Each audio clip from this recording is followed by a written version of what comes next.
Test.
Yeah, you're good.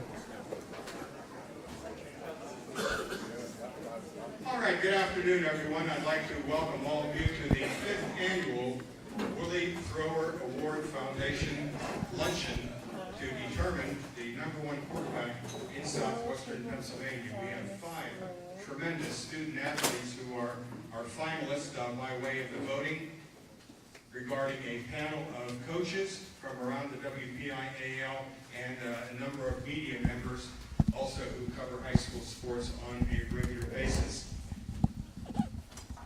Today we will be hearing from the president of the foundation. Mayor of New Kensington will be welcoming us.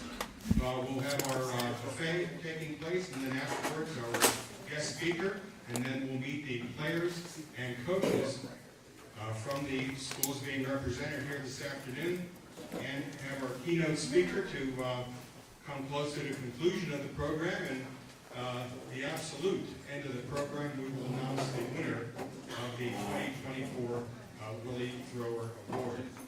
And by the way, we have in the back there in the light purple shirt Joe Rhodes from High Top Sports Network. If you have anybody who's not here today might be interested in tuning in with a live streaming telecast of today's proceedings, all you have to do is text them and tell them to log on to High Top, like the shoe, HIGHTOP, hightopsportsnetwork.com. And to officially get our program kicked off, I'd like to call on the founder and the president of the Willie Thrower Award Foundation. Here's Melvin Smith.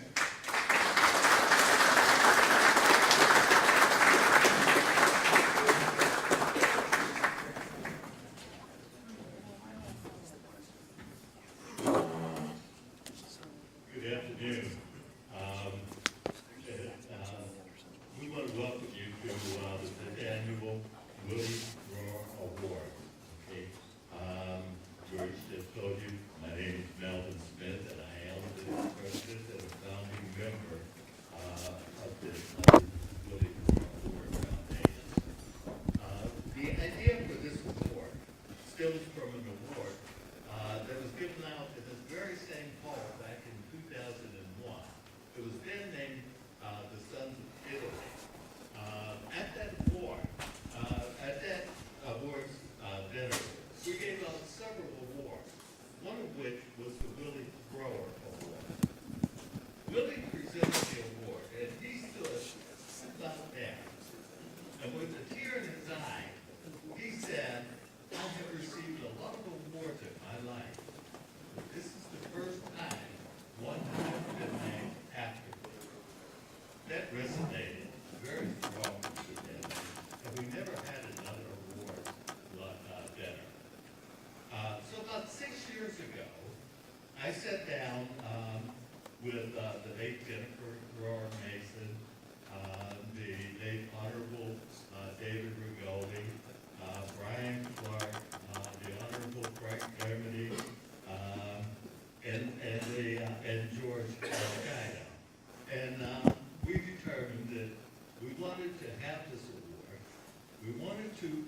wanted it to cover the entirety of southwestern Pennsylvania, not just the WPIL and the city base, but any independent schools.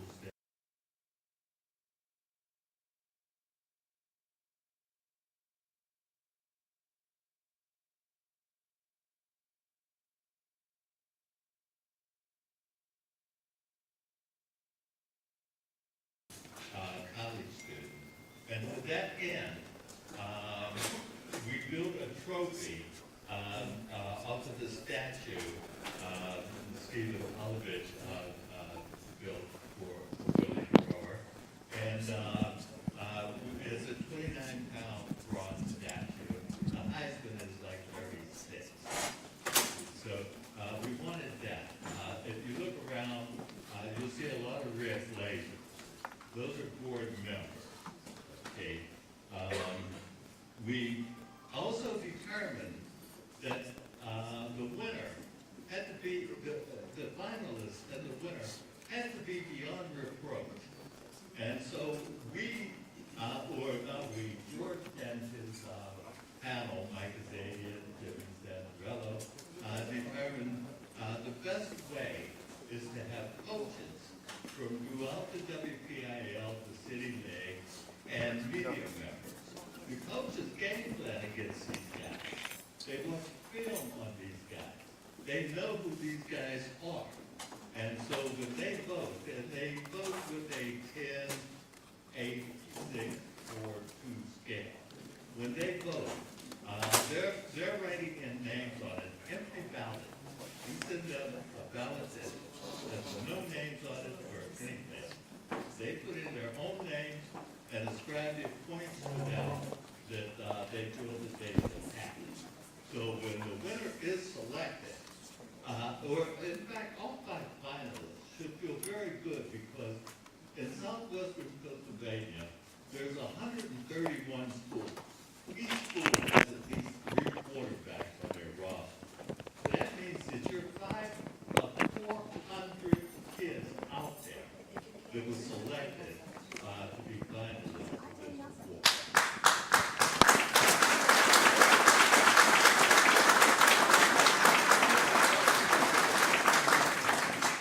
We also decided that no matter what, we wanted no child left behind because of finances. As a result, everything we do is based off of selling ads to our program and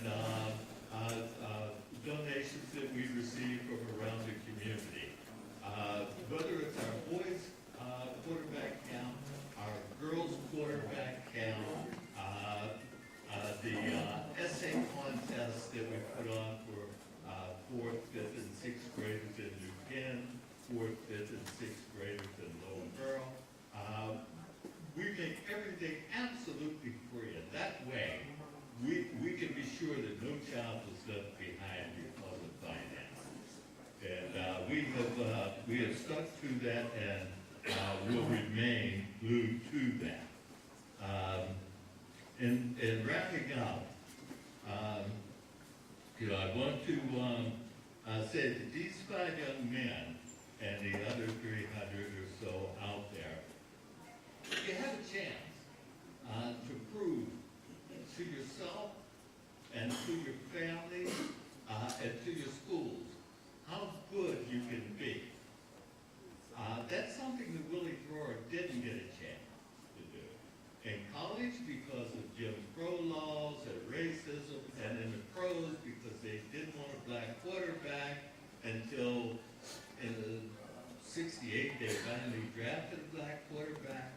In the 70s, a few black quarterbacks started arriving, and now it's on a par.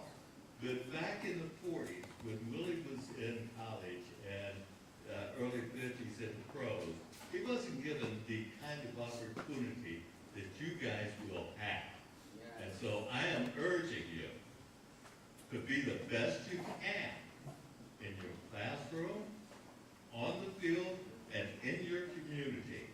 Grow yourself to be the best that you can.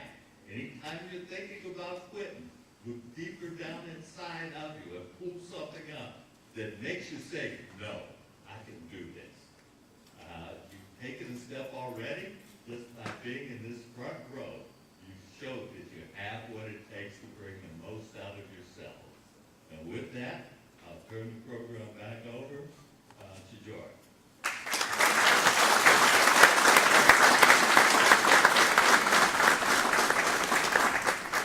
Thank you so much, Melvin. And now, would you please stand, those of you who are able to, and Jimmy Lee Santarello, our board members, recite the Pledge of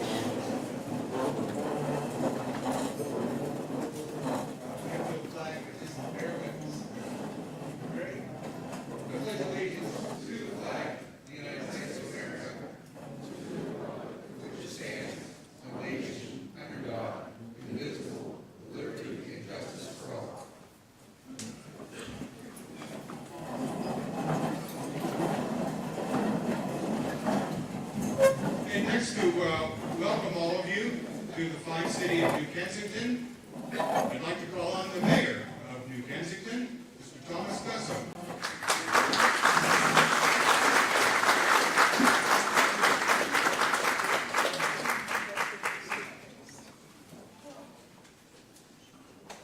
I'm getting smarter. They could always put us in the last table and I have to walk all the way over here. By the time I get over here, I'm out of breath and need a seat. So I inch my way up now. So I'm getting smart. Welcome to New Kensington, everybody. Good afternoon. I would like to welcome the Thrower family and thank them for sharing their name in order to bestow this significant award.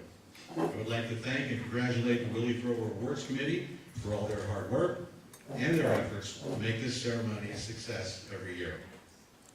There is quite a bit of work that goes behind making something like this a success.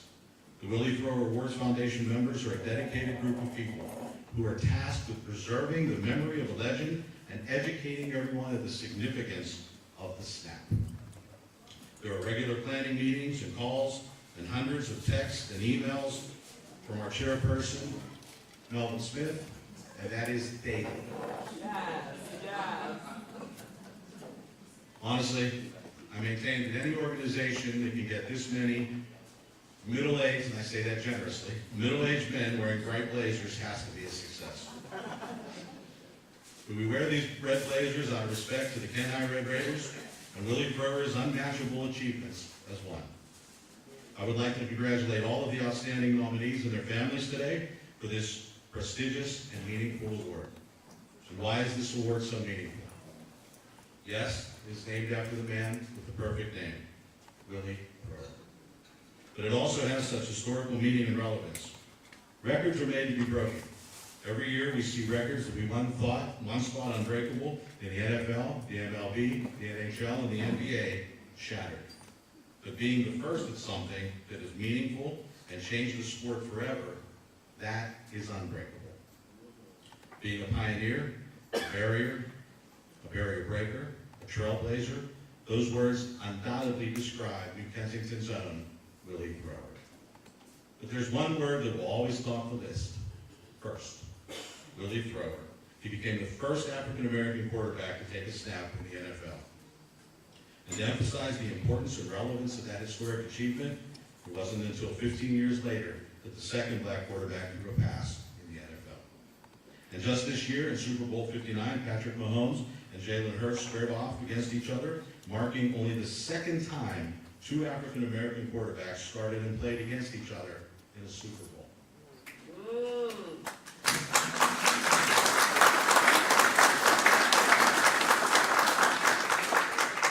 Because we are here honoring high school achievements today, let me reflect a little on the amazing high school stats that Willie was a part of. From his sophomore to senior years, New Kensington won 24 straight games, including the 1946 and 1947 West WPIAL Class AA championships. That's pretty amazing. After graduating, Thrower chose to play collegiate ball for Michigan State Spartans and became the first black quarterback to play in the Big Ten Conference in 1950 in his first year of varsity eligibility. Willie had unprecedented arm strength with the ability to throw a football accurately for 60 yards. He helped lead the Spartans to an undefeated 9-0 season and the national championship. In his final game in a Spartan uniform, Thrower completed 7 of 11 attempts for 71 yards and a touchdown in a dominating win over Marquette that sealed the nation's #1 ranking for Michigan State. His performance during that season caught the attention of the Chicago Bears, who signed him to a 1-year contract for the 1953 NFL season. As a member of the Bears, Thrower became the first African-American quarterback in NFL history to take a snap under center on October 18, 1953. The NFL was forever changed following that snap. I am truly proud that the City of New Kensington honors Willie and the Thrower family. I am proud to be a board member of this prestigious Willie Thrower Awards Foundation. Through this foundation, we have programs for our youth and the youth of the entire western Pennsylvania area who want to participate in high school football, like the annual quarterbacks camps for both boys and girls held at Valley High School in New Kensington. We also have programs that honor and memorialize Willie's legacy and spirit as an impetus for kids who work hard to reach their dreams. In fact, we have an annual writing contest for our elementary and middle schoolers. We ask those students to familiarize themselves with Willie's achievements and ask them to write about their goals and how they plan to achieve them. Let me just say that as a judge for this contest, that after reading all the essays from our local youth, our future looks great. These programs not only honor this historic achievement, but also make sure that Willie Thrower's legacy endures. In every social situation, there is always someone who has to be the first, someone who has to bear the pressure and the responsibility of the moment. This is always a legacy. Willie's achievement demonstrated that the NFL should stand for as a league while projecting an image of what we should all aspire to as a nation. The path that he laid in the 1950s for the future of football, for the future of African Americans, goes without question. Thrower was oftentimes quoted as saying even his neighbors didn't believe it when he told them that he was the first African American to play quarterback in the NFL. Just like they didn't know, the rest of the world didn't know either, he said.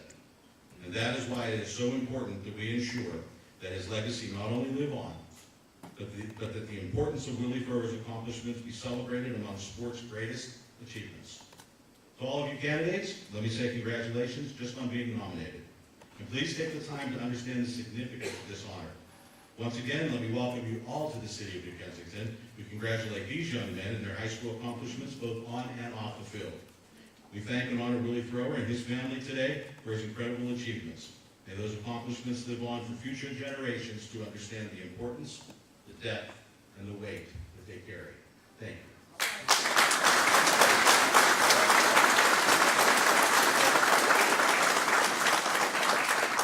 Thank you, Mayor. And now for the invocation, let's call on Pastor Dean Ward of the River Community Church in Lower Borough. Pastor? Thank you. Let's pray. Dear Lord, we're so grateful for the opportunity that we have to gather together today to honor a great man and to celebrate the accomplishments of young men. Father, we lift up these 5 young men to you, and we ask that your favor and blessing would rest on them. May you go before them and make their path straight, and may whatever they put their hand to, may they succeed at that. Thank you for this time that we have to not only celebrate, but to remember. And Father, I pray for this meal that we're about to receive. Thank you so much for the Need Community Cafe and its presence in our community and the gift that it is that we get to host this here together now. Bless this food and our time together, we pray. In the name of the Father, and of the Son, and of the Holy Spirit. Amen. All right, if you'd remain seated, please. The associates here will call you table by table. I think we're going to have the quarterback's table first, and then we'll move on from there. Thank you.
Thank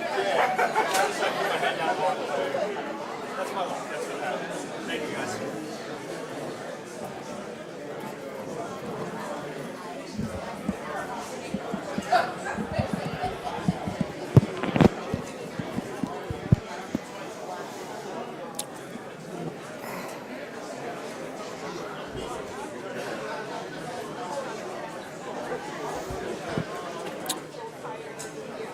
Good afternoon and welcome to the 5th Annual Willie Thrower Award ceremony here in New Kensington, Pennsylvania at Mead Cafe. Pleasure to join you. My name is Joe Rhodes.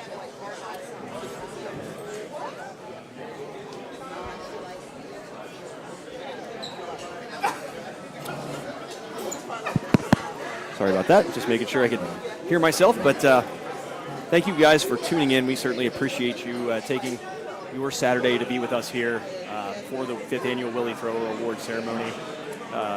If you guys have been tuned in since the beginning of this, it kind of speaks for itself. Just an incredibly run event here. It's 5th year, and the meaning behind it certainly. I know I've been paying attention to it for the last several years, and it just seems as though it's gaining more and more momentum, and the message behind it is getting stronger and stronger. And it's promoting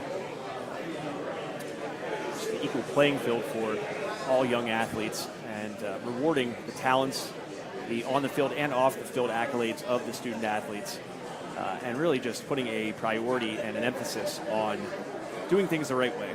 Something that Willie Thrower himself was very much about, and that's a part of his legacy. And so this wonderful event showcases just that. So again, got a lot of fun stuff on tap here today. We're going to have a guest speaker.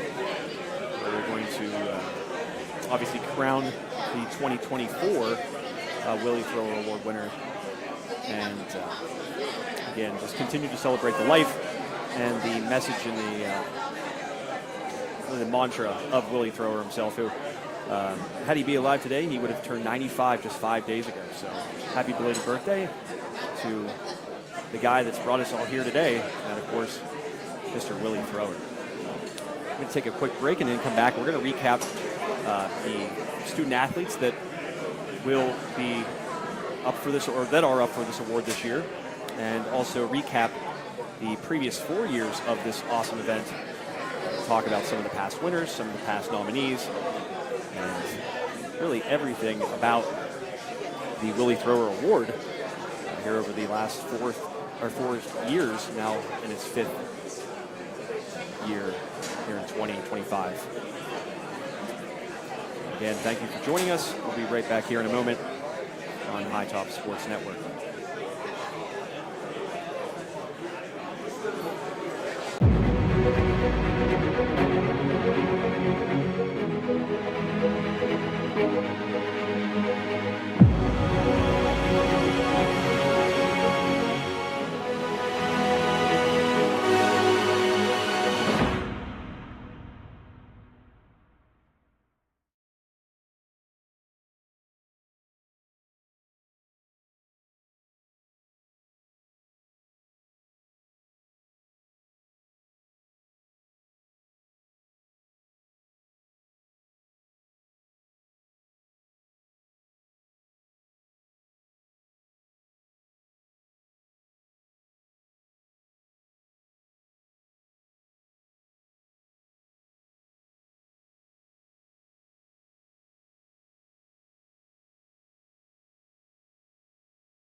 Only everybody had stands.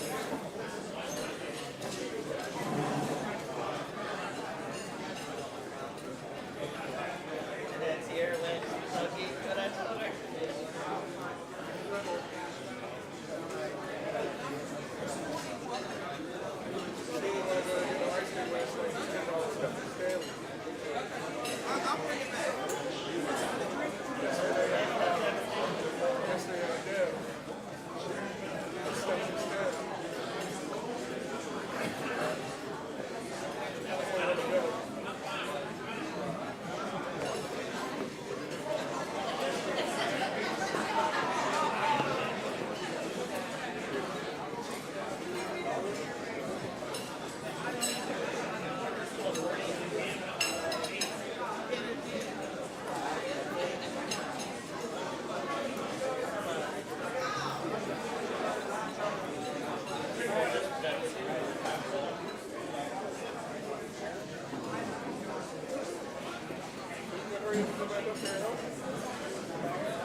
And welcome back into High Top Sports Network's presentation of the 5th annual Willie Thrower Award ceremony here from the Need Cafe in lovely New Kensington, Pennsylvania.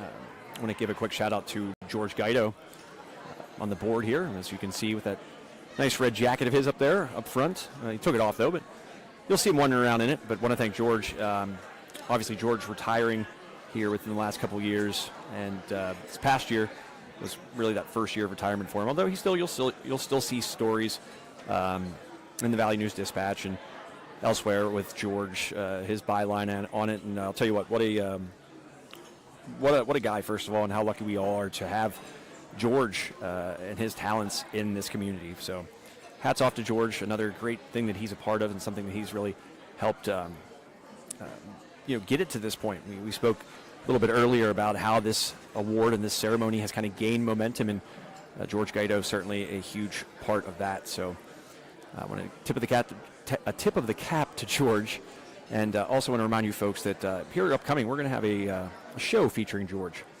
on High Top Sports Network. We're going to have some guests, past and present Whippeal athletes, and we'll have some surprises for George, some folks that I know will maybe catch him a little off guard, but certainly that it'll be fun to see George's interaction. He's certainly a wealth of information and knows some things that really I don't feel like anybody else does, and so it'll really be great for him to have a platform to share those stories with you, and we're excited to bring it to you on High Top Sports Network. So we're going to talk a little bit here about the past Willie Thrower Awards and some of the individuals that were a part of that.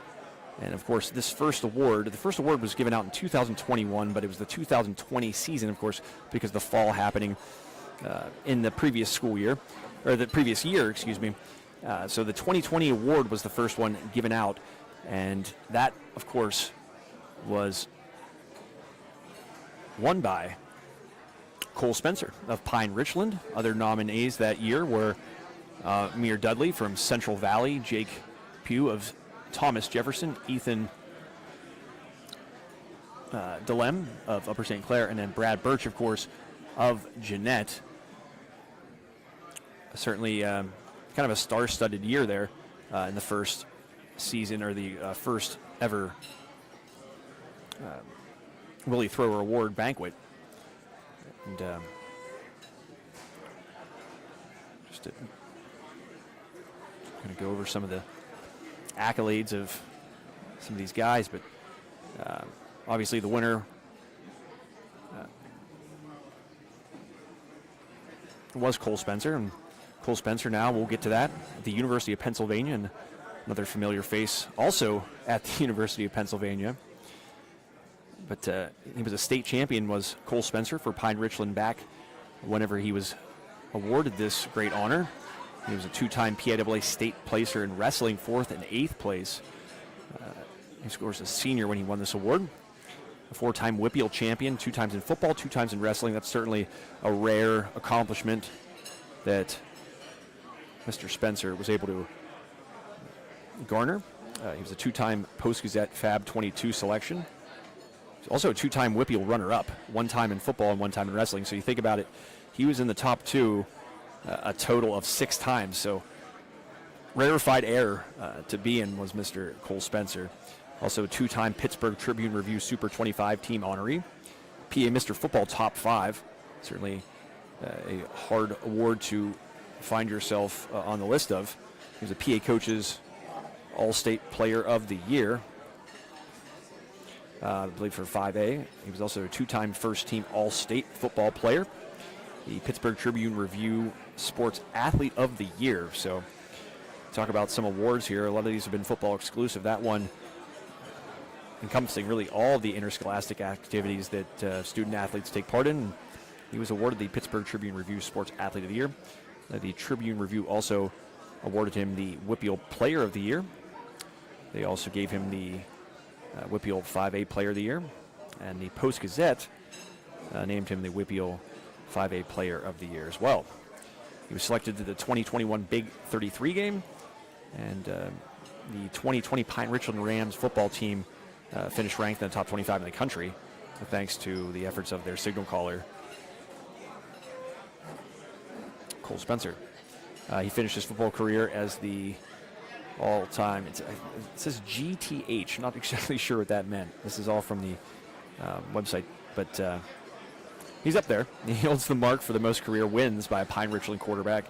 Certainly some decorated names coming out of there, Phil Dracovic among those. I want to say that it was Dracovic that he passed to take that title as the winningest quarterback in Pine Richland quarterback history, and also the career leader in touchdown passes at the home of the Rams, that, of course, Pine Richland.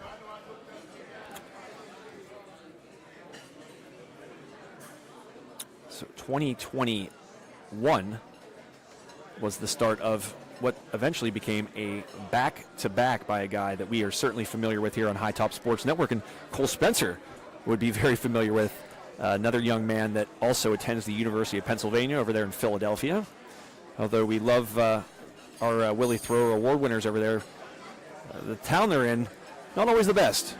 Sorry if there's some Philly fans out there. You know darn well what I'm talking about, but the 2021 Willie Thrower Award winner was the one and only Armstrong quarterback, Caden Olsen. We here in High Top Sports Network got to see him every single Friday night, and what a treat that was. Just a rocket arm, a cannon, just your, if you could build a quarterback in a lab, number 4 was that, Caden Olsen. 6'5", just the stature and just sort of the demeanor of a quarterback, like I said, you would build in a lab or want to build in a lab.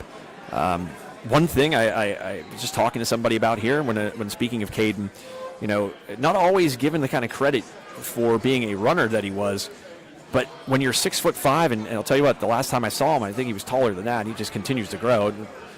Wonder when he's going to stop growing. I feel bad for the Olsen family for probably just having to constantly replace that kid's shoes and clothing, because he just every time I see him, it seems like he's getting bigger, and eventually it's got to stop, you think. But when he was running with the football, his strides were unlike any other quarterback. And I've been covering high school sports here in Western Pennsylvania for the better part of over a decade, pretty much. And rarely did I ever feel like I saw somebody who kind of compared it, at least in that respect. When he took a stride, it felt like it was 3 times more than everybody else, and at least twice as long as the next closest guy. So go back and watch some of his footage, watch him run the football. He covered a lot of ground, and he got a lot of yards. I believe he had 800-plus yards one of his seasons at Armstrong rushing the football. Not a ton of attempts either. He was very efficient, and it went real well with that cannon arm of his there at Armstrong Junior Senior High School. Riverhawks certainly were blessed to have Caden Olsen under center. He was the winner in 2021. Other finalists that year were Jaron Brickner of Beaver Falls, Brad Birch once again, this time as a Gateway Gator, unlike the previous season when he was a member of the Jeanette Jayhawks. Also Joey Daniels of Mount Lebanon, and then Devin Whitlock of Bell Vernon, all finished behind Olsen in that particular year. Go over some just quick notes on Caden on that 2021 Willie Thrower Award season. He was received an offer that year to Pennsylvania, University of Pennsylvania, where he now is on the roster there. All academic, All-American selection. The one thing you got to know about Caden Olsen, he's studying pre-med. So you talk about all those physical tools he had.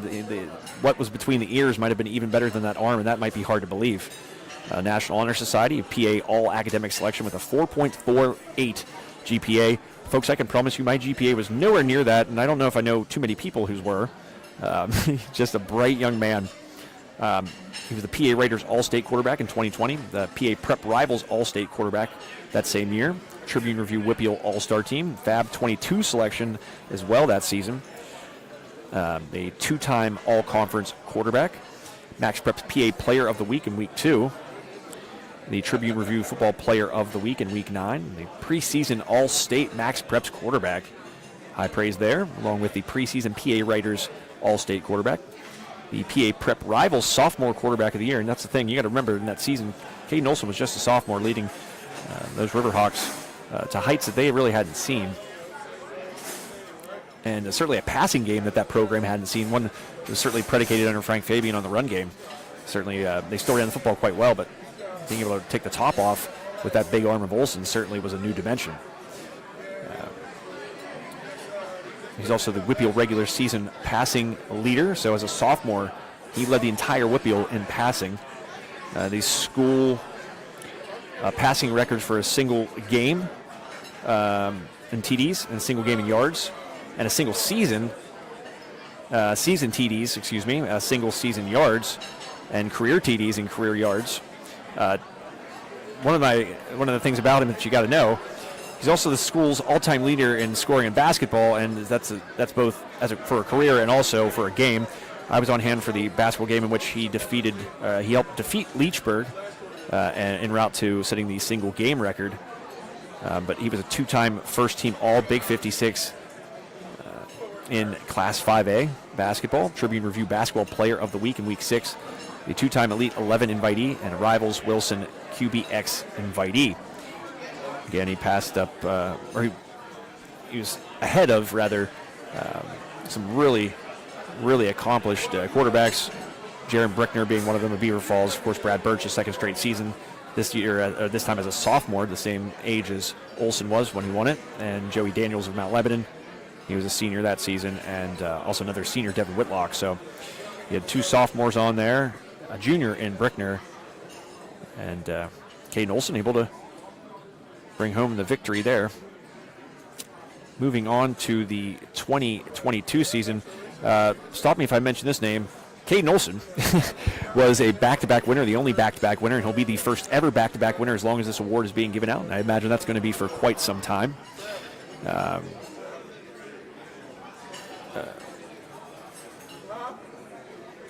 Excuse me, that would have been, I apologize, so that next season would have been Caden's, this final, the 2022 award, because he graduated in 23. But that was given to him on his senior season. The one in 2021 would have been given to him on his junior season. So I apologize. I want to make sure I got that straight. But the 2022 award going to Mr. Caden Olsen. That year, he finished ahead of, again, another really good group of quarterbacks that included Cruz Brookins of Still Valley, Josh Jenkins of Stowe Rocks, Keyshawn Marcillo of Westinghouse, and that was a big year for Marcillo. Three-year starter. He was 31-3 as a starter, was Marcillo. He led Westinghouse to its first ever PIAA championship appearance in 2022. City League record, 3 undefeated regular seasons in the City League.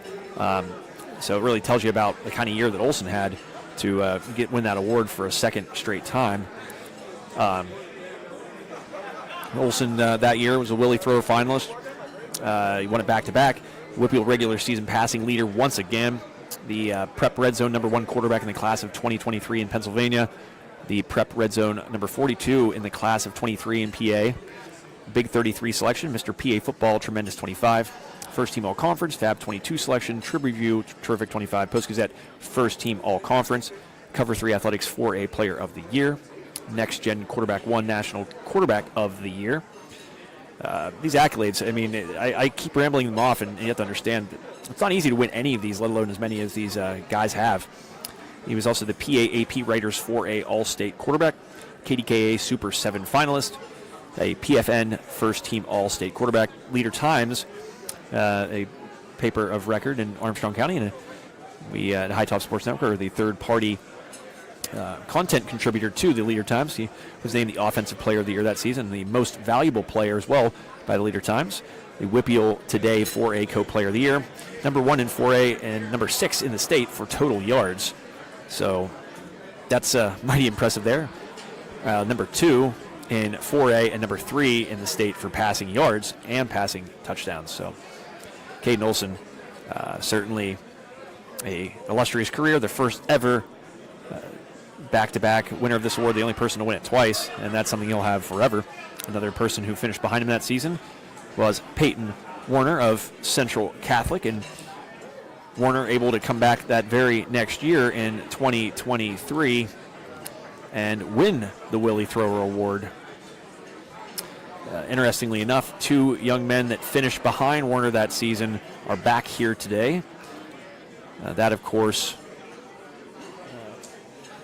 Nolan DeLucia, he was a sophomore that season for Peters Township. Also, Julian Duggar, he is not back. He was a senior last year whenever he was a finalist for this award. He was an excellent dual-threat quarterback and ended up going to the University of Pittsburgh. Logan Kushner, a senior that season for North Allegheny. He was a finalist. Matt Sieg, who is back here today from Fort Cherry High School.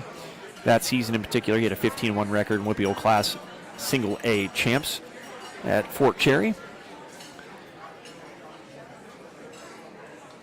And, of course, the winner, once again, a finalist the year prior, but as a senior able to take home the cake, was Peyton Warner. He was the 2020 Whippeal football champion, a 20, 21, 22, and 23 Whippeal runner-up. So talk about winning some football games there at Central Catholic High School for the Vikings. Warner never finished worse than second in the Whippeal.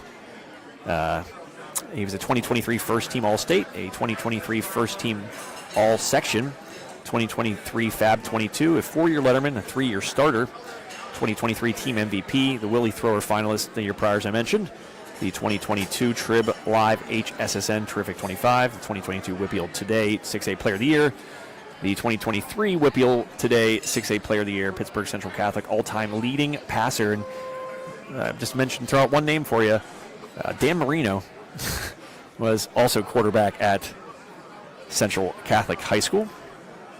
And Peyton Warner, more passing yards than the aforementioned number 13 of the Miami Dolphins and Pitt Panthers. He's also the Whippeal 13th all-time leading passer, Elite 11 invitee. He had 6,956 career passing yards and 71 touchdowns. Man, if you're Peyton, I'm sure he wished he would have gotten, what would that be? 44 more yards? Would have put him at 7,000. Instead, he's stuck at 6,956 yards. Senior season was just fantastic. He had 2,940 yards and 36 touchdowns as a senior. And that helped him also garner KDKA Super 7 finalist selection, the East-West game selection, 2023 Football Leadership Committee member, and a 2-time captain at Central Catholic High School, and he's now at St. Francis. So, although this has been 4 years of this award, only 3 winners, of course, because Caden Olsen won it back-to-back years in 21-22. He was sandwiched there between a Pine Richland guy and a Central Catholic guy, and Peyton Warner, and of course, sandwiched between a Pine Richland guy that, of course, we mentioned it before, the aforementioned Cole Spencer, who was at the University of Pennsylvania. So kind of interesting. There's been 4 years of this award, only 3 winners. And when you look at the colleges that these guys have attended, only 2 colleges are represented by past award winners because, of course, Caden Olsen won it 2 years. He goes to Penn. And Cole Spencer of Pine Richland also goes to Penn. So interestingly enough, Penn and St. Francis, the only schools represented in 4 years here at the Willie Thrower Award ceremony. That will certainly change here, likely today. As far as I'm aware, I could be very wrong here. But that'll bring us to this year's nominees. And certainly, as I mentioned a minute ago, we have some returning guys. 2, to be exact. Let me just get that. There we go. So the 2024 Willie Thrower, and it's the 5th annual, as I mentioned. It's kind of confusing because fall sports are obviously happening in the fall season, which is a different year, I guess, than the actual school year. I mean, it's tricky because they'll take Cole Spencer that year. He was a senior. He was a class of 2021, although he's a 2020 award winner. You get it. You guys know high school sports. I don't need to explain to you. But again, another star-studded class, and you talk about quarterbacks in Western Pennsylvania. Goes without saying that the list is pretty illustrious, and these guys here today adding to that legacy that is Western PA quarterbacks. One of those guys coming back this year, Nolan DeLucia. He was a 2024 Whippeal 5A finalist, 2023 Whippeal 5A champion, 3-year varsity starter. He's only a junior, mind you. So he first appeared here as a nominee as a sophomore, back as a junior. His record as a starting quarterback, I'm just going to tell you right now, not a lot of losing happening at Peters Township because Nolan DeLucia is 26-4 as a starter under center for Peters Township. The 2023 and 24 Allegheny 6 5A all-conference quarterback, 2023 and 24 Almanac All-Star. Not sure what that is, but if you're out there and you have a smartphone or something, look it up. I'm sure it's interesting. A 2023 and 24 PA Class 5A All-State quarterback. The 2024 Observer Reporter Terrific 22 quarterback. The 2023 Almanac MVP. Got to look this up. The 2023 PA Today Class 5A Player of the Year. And I could go on and on, but it'll be up on the Willie Thrower website here certainly shortly. but the all-time Peters Township career passing yardage and passing TDs leader. So how many times have we said that, where these guys, whether it be Caden Olsen, or the last year's winner from Central Catholic, that of course Peyton Warner, leaving their schools as the all-time leader in passing yards and touchdowns. That's the case now for Nolan Lucia, even though he's only a junior, mind you, so more to tack on there and build his lead up so nobody comes in there behind him and takes that away from him anytime soon. I always like to point this out. He's a 4.2 weighted GPA. He's class president, Peters Township class of 2026, and a two-time letter winner of Peters Township High School baseball team as well, and a 2-year starter on the Peters Township High School baseball team. So Nolan Lucia back here a second straight year representing Peters Township High School. You also have Joey Felitsky. Obviously a fan of him. Great first name, Joey Felitsky. Why, you ask? Well, we share a name. That's pretty easy to like. He is the North Catholic quarterback. He's a junior as well, number 1 in passing yards in the Whippeal this past season, 2,983 yards and 24 touchdowns, 11th all-time in passing yards in Whippeal history. And keep in mind, he's got another year to build upon that. The 2024 first-team all-conference quarterback. He completed 68% of his passes. What an impressive number that is. 68 yards, or completion percentage, excuse me. He was the 3A home team collects player of the year. Not sure what that is, but these awards are just endless. It's apparently somebody's birthday. Maybe they're singing it. That's nice. Somebody from the thrower family table. But George is going to talk, so I'm going to stop talking. I'm sure you're tired of hearing me talk anyways. I'd much rather hear George. So I'm going to send it back to the big guy up there in the red jacket, George Gaito.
Distinguished guests with us this afternoon. First of all, I'd like to introduce the sons of Willie Thrower who are with us and who are members of our board of directors, Melvin Thrower and Willie Thrower Jr.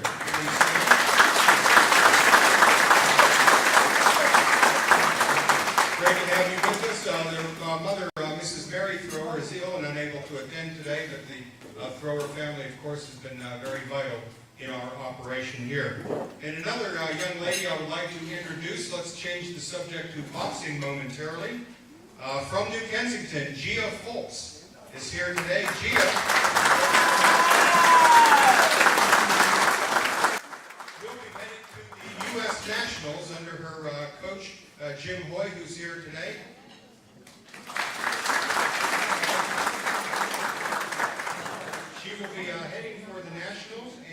a member of Team USA. She boxes in the 110-pound division, and she has really done so much, and she's a great daughter of New Kensington, and somebody in New Kensington and the surrounding area could really be proud of. Under Coach Hoy, she is leaving, as I said, to participate on the U.S. national team, and who knows, we may see her in the Olympics or something at a worldwide effort one of these days. Gia, thank you so much for coming.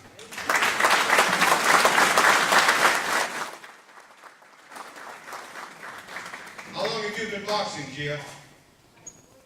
4 years? Okay, well, you've accomplished a lot in your 4 years.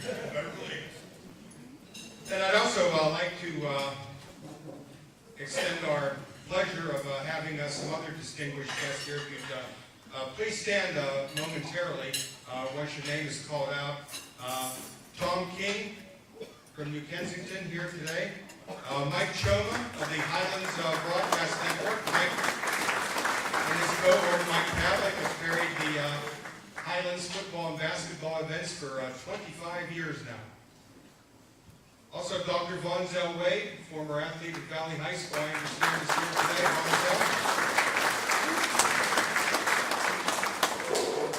And I'd also like to introduce to you our sculptor of the Willie Thrower statue and our Willie Thrower Award and many other notable areas of stature in the AK Valley. Stephen Polovich, 1979.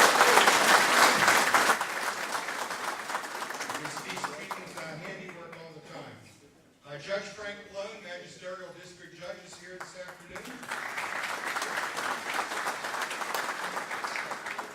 And much of the administration of the New Kensington Arnold School District, who've been very, very supportive of our efforts, such as the camp and some of the activities we have. In fact, the school district a couple of years ago renamed their homecoming parade the Willie Thrower Annual Homecoming Parade. Dr. Christopher Sepchuk is here today. Dr. Sepchuk.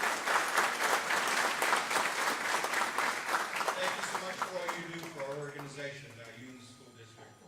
State Representative Jill Cooper is here with us today. She represents New Kensington and Roseville in that particular area. And Coach Jim Threatt and the Arkan football team. Here today, members of the Arkan football team. Please stand. Go ahead and stand, fellas. Let's get a look at it. They're eating their cake. They have their priorities now.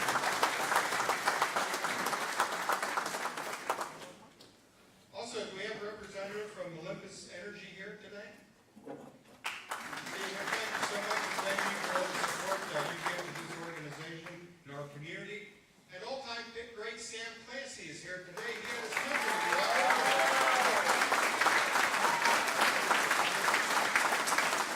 His number 15 is hanging from the rafters now, Peterson Event Center. Thank you so much for coming, Sam, and for all the good work you do. And a former main speaker, keynote speaker we had a couple of years ago, former Steeler J.T. Thomas is here today.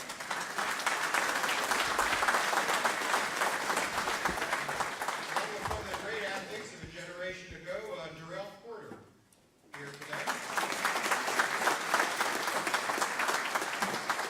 I'd like to introduce Dan Miller of the Bill Freilich Award Foundation. They do something similar to what we do. Dan, thank you so much.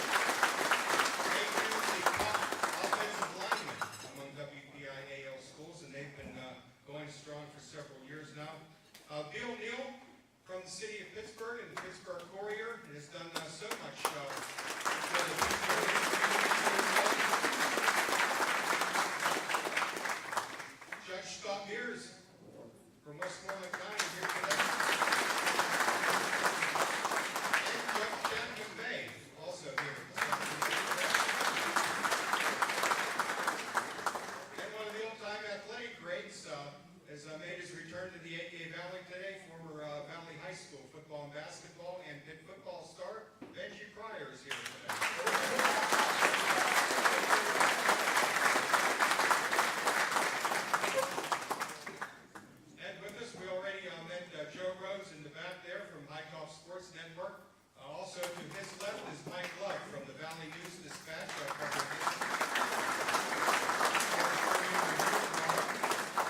pit, and he played against Michigan State when Willie Thrower played for the Michigan State Spartans.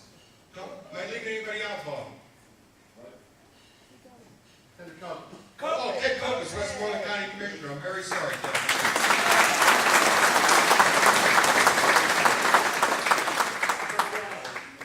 And Coach Mark Adams of Valley High School with us today.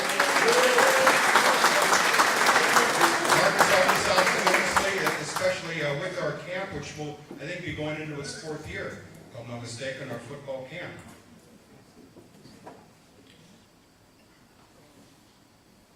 And someone who's not with us here today that has done a tremendous job with our program and with fundraising, Diane Hightower. Graduate of Ford High School at the University of Pennsylvania.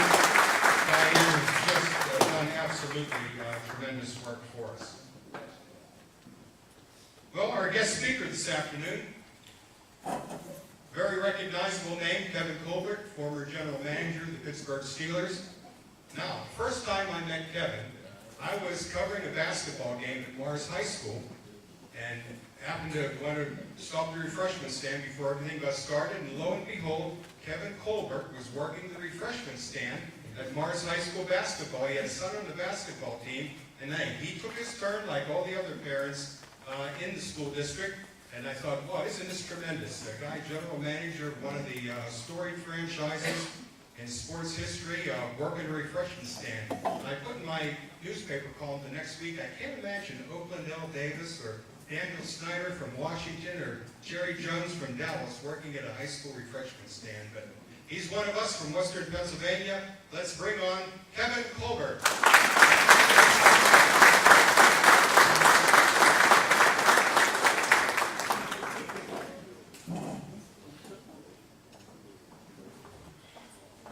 What George left out about that story, I did charge him for the Coke and the pizza.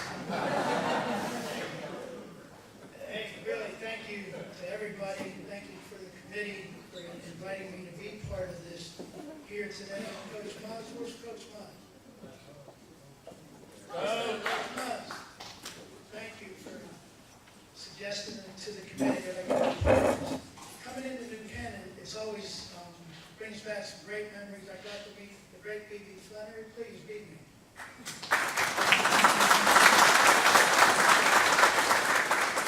One of my prior jobs, even before working the refreshment stand, I was a graduate assistant basketball coach at Robert Morris College. And back then, we recruited a great young man out of Valley High School, the great Chipper Harris, who unfortunately passed away a few years ago. But Chipper was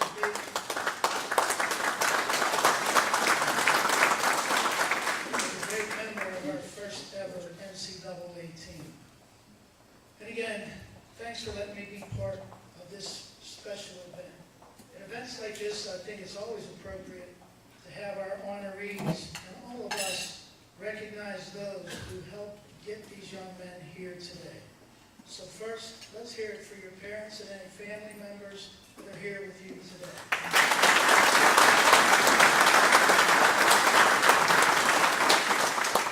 Please, let's also acknowledge your coaches. If you have any teammates here today, let's acknowledge them. I'm not so sure you guys played against each other, but I do think we have to acknowledge your opponents. Because the competition that they provided for you helped you have the great years that you did. So let's applaud those opponents.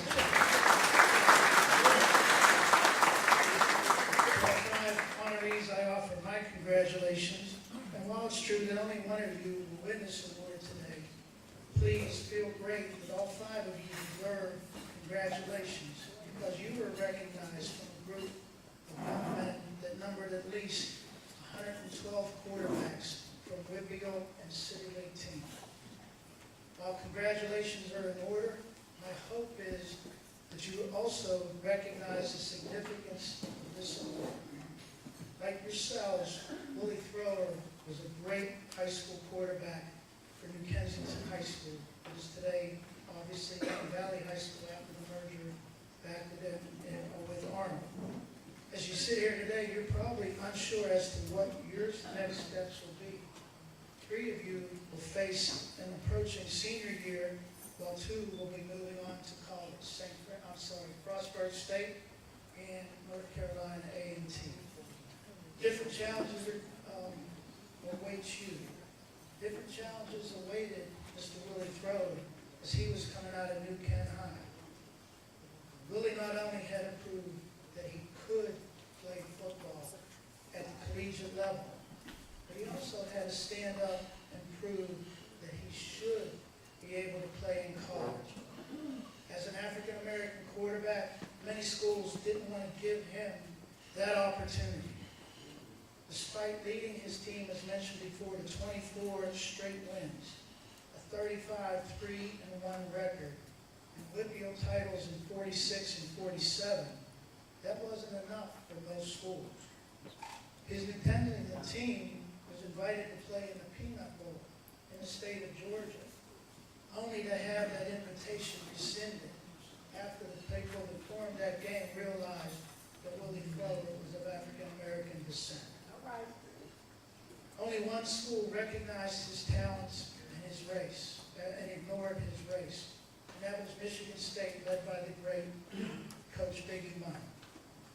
Willie Thrower made history, as we talked about, by being the first African-American to play quarterback in the Big Ten. Not only did he play quarterback, but he helped Michigan State win the national title in 1952, completing 59% of his passes, along with throwing 5 touchdowns. After Michigan State, Thrower signed as a free agent with the Chicago Bears in 1953. Although he didn't play much and only played with the Bears for 1 year, he was the first African-American quarterback to play in the National Football League. After that, he moved on to Canada, Winnipeg, and played in Toronto. And after his playing days were over, he came back and served his country, rising to a 2nd lieutenant in the U.S. Army. Mr. Thrower was a great man who overcame a lot of obstacles throughout his life. Are you guys ready to overcome your next obstacles? You've all probably heard Coach Tomlin say, the standard is the standard. You've all set standards for yourselves. Can you meet those standards? Can you exceed those standards? Can you seniors to be exceed what you did last year? How about you college freshmen to be? Are you ready to take on the challenges of that collegiate level? What about the academic challenges that are there? What about the life challenges that will always be awaiting you? I probably asked those challenges out of order. I should have not asked about these challenges in this order: life, academics, football. If your personal lives aren't in order, you don't have to worry about academics or football. If your personal lives are in order and your academics aren't, again, football won't be an option. If you keep your personal lives in order as well as your academics, you will have plenty of football opportunities as well as plenty of career opportunities. You wouldn't be getting recognized today if you hadn't met your personal and academic standards along the way. Please understand your next steps will be more challenging. In trying to take these next steps, please reflect on Willie Thrower's experience. Mr. Thrower was a smaller man, 5'11", from what I understand, who was converted from a running back to a quarterback. Mr. Thrower had to challenge and defeat racial bias at every level: high school, college, pro. Was it easy for him? Of course not. Will it be easy for you? Absolutely not. Again, congratulations to you all. Be thankful. Be proud. Be humble that each of you will forever be associated with the great Willie Thrower. Most importantly, be committed to meeting whatever your next challenge is, so that recognition like you did today will await you somewhere down the road. Again, thank you to everybody for being here, and thank you for letting me be part of this special day. Thank you.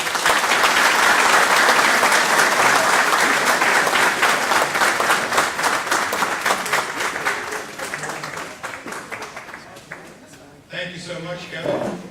Now let's meet our players and their respective coaches. First of all, from Peters Township, Nolan DeLucia, repeater from last year. He was here last season, and thus far in his high school career, he has passed for 6,040 yards. He continues to rewrite the WPIAL record book. So let's now meet Coach TJ Black and Nolan DeLucia.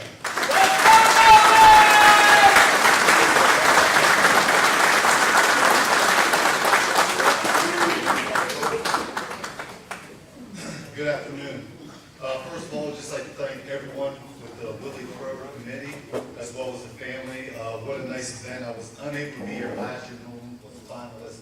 I was out of town, but him and his family have told me so many good things from last year, and I'm just happy to be here this year and to experience it as well. Congratulations to all the nominees. Some of us, some I've played against, keynote speaker we coached against, seen a bunch of guys, coached against Coach Lehmeyer, know Coach Rizzo very well, went to South Fayette, didn't like Fort Cherry that much, but so there's a lot of similarities, and we've all touched each other at one point in our life through competing against each other or on the same team and things like that. So congratulations to you guys.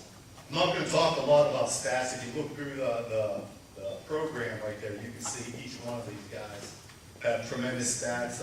They make your eyebrows raise. They're great young men. They're all state guys, all conference guys. So I'm not going to talk a lot about that. But I am going to talk a little bit about Nolan. And at Peters Township, we have a small window of success as a football program, probably the last 9-10 years. And in that time, Nolan has become the all-time leading passer at Peters Township with, as mentioned, over 6,000 yards. I think we're 20-plus kids in the Whitfield that have achieved that mark, and he's got a year to go. He's rushed for over 1,000 yards, most recently these last 2 years when we needed him to do so, and he's a part of over 70 touchdowns, whether it's running or passing. He's a two-time first-team all-conference quarterback at the 5A level, which is a tremendous honor as well. And he does have state accomplishments as well as local newspapers and things like that. But what makes him special is in our program with him on our team, we always have a chance to earn a championship. He makes it special in that way. In a small way, Nolan's journey is kind of like Willie Thrower's high school athletic accomplishments. I know Willie came in as a single wing halfback, which in those days he did take the snap and he was either running, handing the ball off, or had a chance to throw the ball. And it wasn't until his sophomore year the coach changed over to more of a T formation that I was reading. And then he became a great dual threat quarterback, losing only one game in the next 3 years, won 2 Whitfield Tigers. Nolan coming in as a young freshman, we knew a lot about this young man from 7th and 8th grades and things that he had accomplished. Nolan coming in as a freshman was our backup quarterback. And what he did is he decided that, I'm going to play defense, and he started on defense for us. Not only did he start, but he led the team in tackles as a 9th grader. Worked hard throughout the season and eventually earned the starting job. We had a good start to our season, 5-0. Ran into Coach Junko in Upper St. Clair, lost a game or two, and then had an opportunity to go against a really good Bethel Park team, 10-0 in our last game. And as a coaching staff, it was Nolan's turn, and he did everything he could. I thought we played Bethel really well. Came out short, and it ended our season. That was the year they only took 2 teams from our conference instead of 3. And that game right there was the first game this young man had lost in a long, long time. And obviously it left a sour taste in his mouth. The year after that, just like Willie Thrower's sophomore year, Nolan became our #1 guy, and he won 15-1, winning the Whitfield Championship and losing in the state final to an Emotep team out of Philadelphia. He was here last year based on his tremendous year, yardage, leadership, and everything like that. But then that continued on to this past year with, again, tremendous stats. We can talk about those. But again, he allowed us to be a championship team again, getting us down to Acrisure Stadium, losing to a really good Pine Richland team. So what he brings to us is not only the stats, it's the leadership, it's everything we talk about as a program. We talk about 6 C's in our program, which are commitment and consistency. This young man, the way he manages baseball in the last couple of years, he'll be down south, and then he'll show up the next day. Either dad or mom's driving him to, we have a 7-on-7 at Gateway, and then he's back down south playing baseball.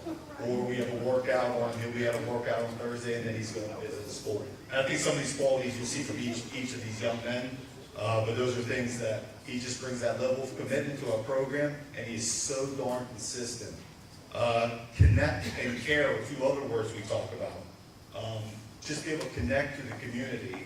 As an 8th grader, 7th and 8th grader, I'm a special education teacher, so my director of special ed doesn't email me or calls my classroom phone, calls my cell phone to tell me what a great job he's done with a couple special needs players that we had on the team, where Nolan would just hang out after practice, go to football with them, help them with water, and he's just a tremendous guy that's able to connect not only our community, but all the students in our school.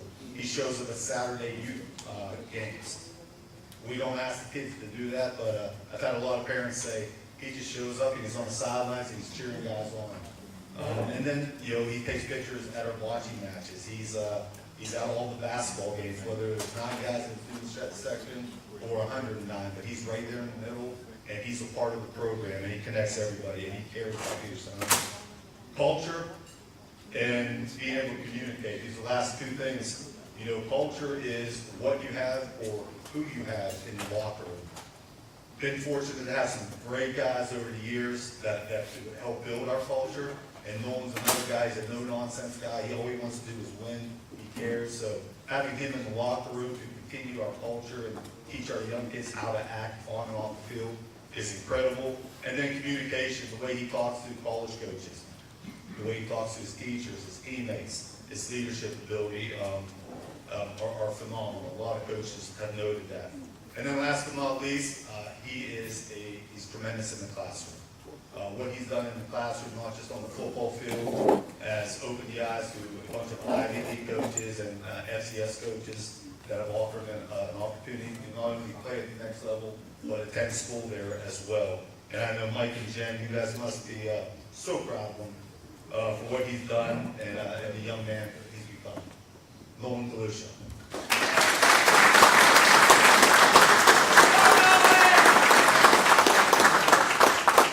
Thank you, Coach. I really appreciate it. Good afternoon, everyone. First off, I'd like to start by thanking God for blessing me and everyone in this room today. He guides us all in many ways and helps us become the best of our abilities. I want to congratulate the other quarterbacks who were nominated today. It's an honor, and to be alongside you guys is truly tremendous. I want to thank the Thrower family and the staff who all put this event together. It's an amazing event. I was here last year and I loved it, and I'm going to say the same thing about this year. It's even better. This is a special award, and I'm truly honored to be recognized for it. I'd like to thank Coach Platt for trusting me and leading our team. I'd like to thank Coach Mo for being there and always having my back when I need it the most. Coach Breisinger for helping me with my skills during practice and being able to help me adjust during games. Coach Webseth for allowing me to play defense and be able to help our team any way I could. And Coach also started to really polish my skills outside of football and lessen my technique. I want to shout out my personal trainers and athletic trainers. They keep me healthy and they make sure that I'm always the best of my ability so I can go out and win games on Friday night. I'd like to thank my family for always putting me in the best position possible. My mom and dad always drive me wherever I need to be. I need to go on a visit, I need to go for a workout. They're always there helping me and making sure that I have everything I can to succeed. So I really thank them for that, and keep asking them to keep helping me, even when I'm in college, I need my love or something. Most importantly, I want to thank my teammates. I would not be here today without my team. We succeeded so much on and off the field, and I keep asking them to keep pushing me and being better every day. Because I truly do not think that anyone can be perfect without people pushing them. This team was a brotherhood to me, and seeing how much we succeeded in going all the way to the state championship last year and the Whitfield championship this year shows that we bond together and always work hard together. And we also know that you cannot bond just on the field. You have to be always outside of the field. Like in the classroom, you got to be straight A students, working hard, making sure you're the right role model for the young kids today. Because that's why I always try to bring my friends and try to watch the youth games and just show them that it's more than just football. You have to be a good student, a good person, and do the right things. That's right. That's right. Learning in the weight room and going under the lights Friday night, we deal with adversity and we're pushed through together every week. I think adversity is something that really stuck out to me with Mr. Thrower. He's breaking down barriers to become the best. Everyone doubted him and everyone wanted him to be wrong and not be good. And showing that he can overcome that is something that I really admire and think that I should be doing in my life as well. A common trait we both like, we hate losing. I think that seeing that people doubted him made it better every day, and that's something that I really admire as well, because I hate losing. It's probably the worst thing I've ever met. He's a great example to us as young men, being in the classroom, being with younger students who are trying to learn the game, or just around people who were not blessed like us from God. So him doing that for us and paving the way is truly an honor. Today's a special day, and I'm honored to be a part of it. So thank you.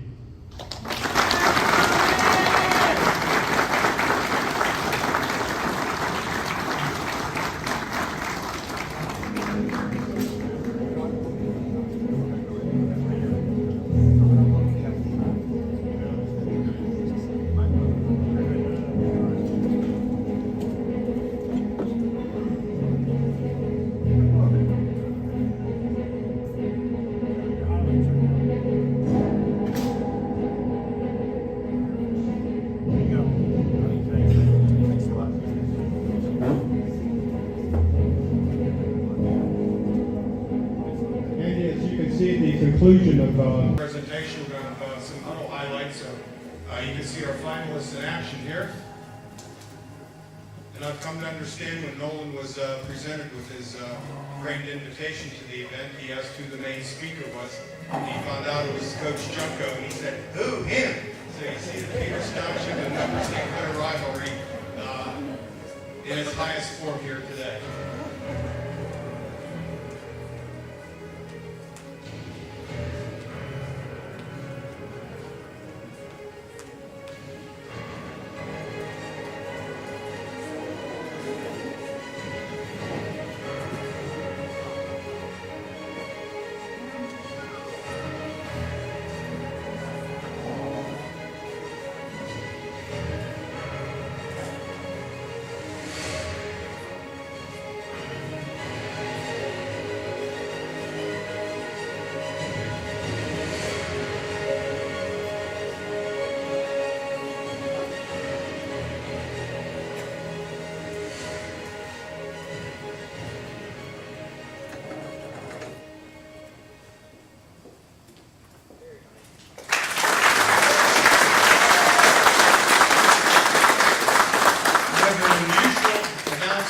For you, there is a gold Chevy Impala parked in a handicap spot outside the place with the engine running. So I don't know who that might be, but you better attend to it right away. Thank you. Our next quarterback, Joey Felinsky from North Catholic High School.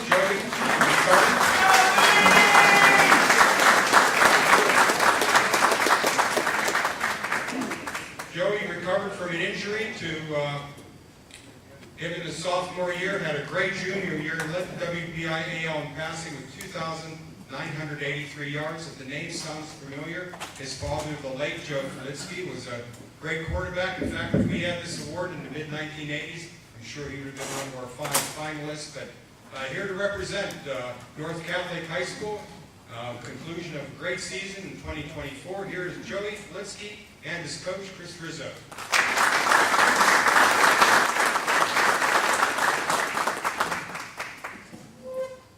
Good afternoon, everybody. As I'm sure everybody up here will, I want to thank the Willie Thrower Committee for this incredible event, the opportunity to be here.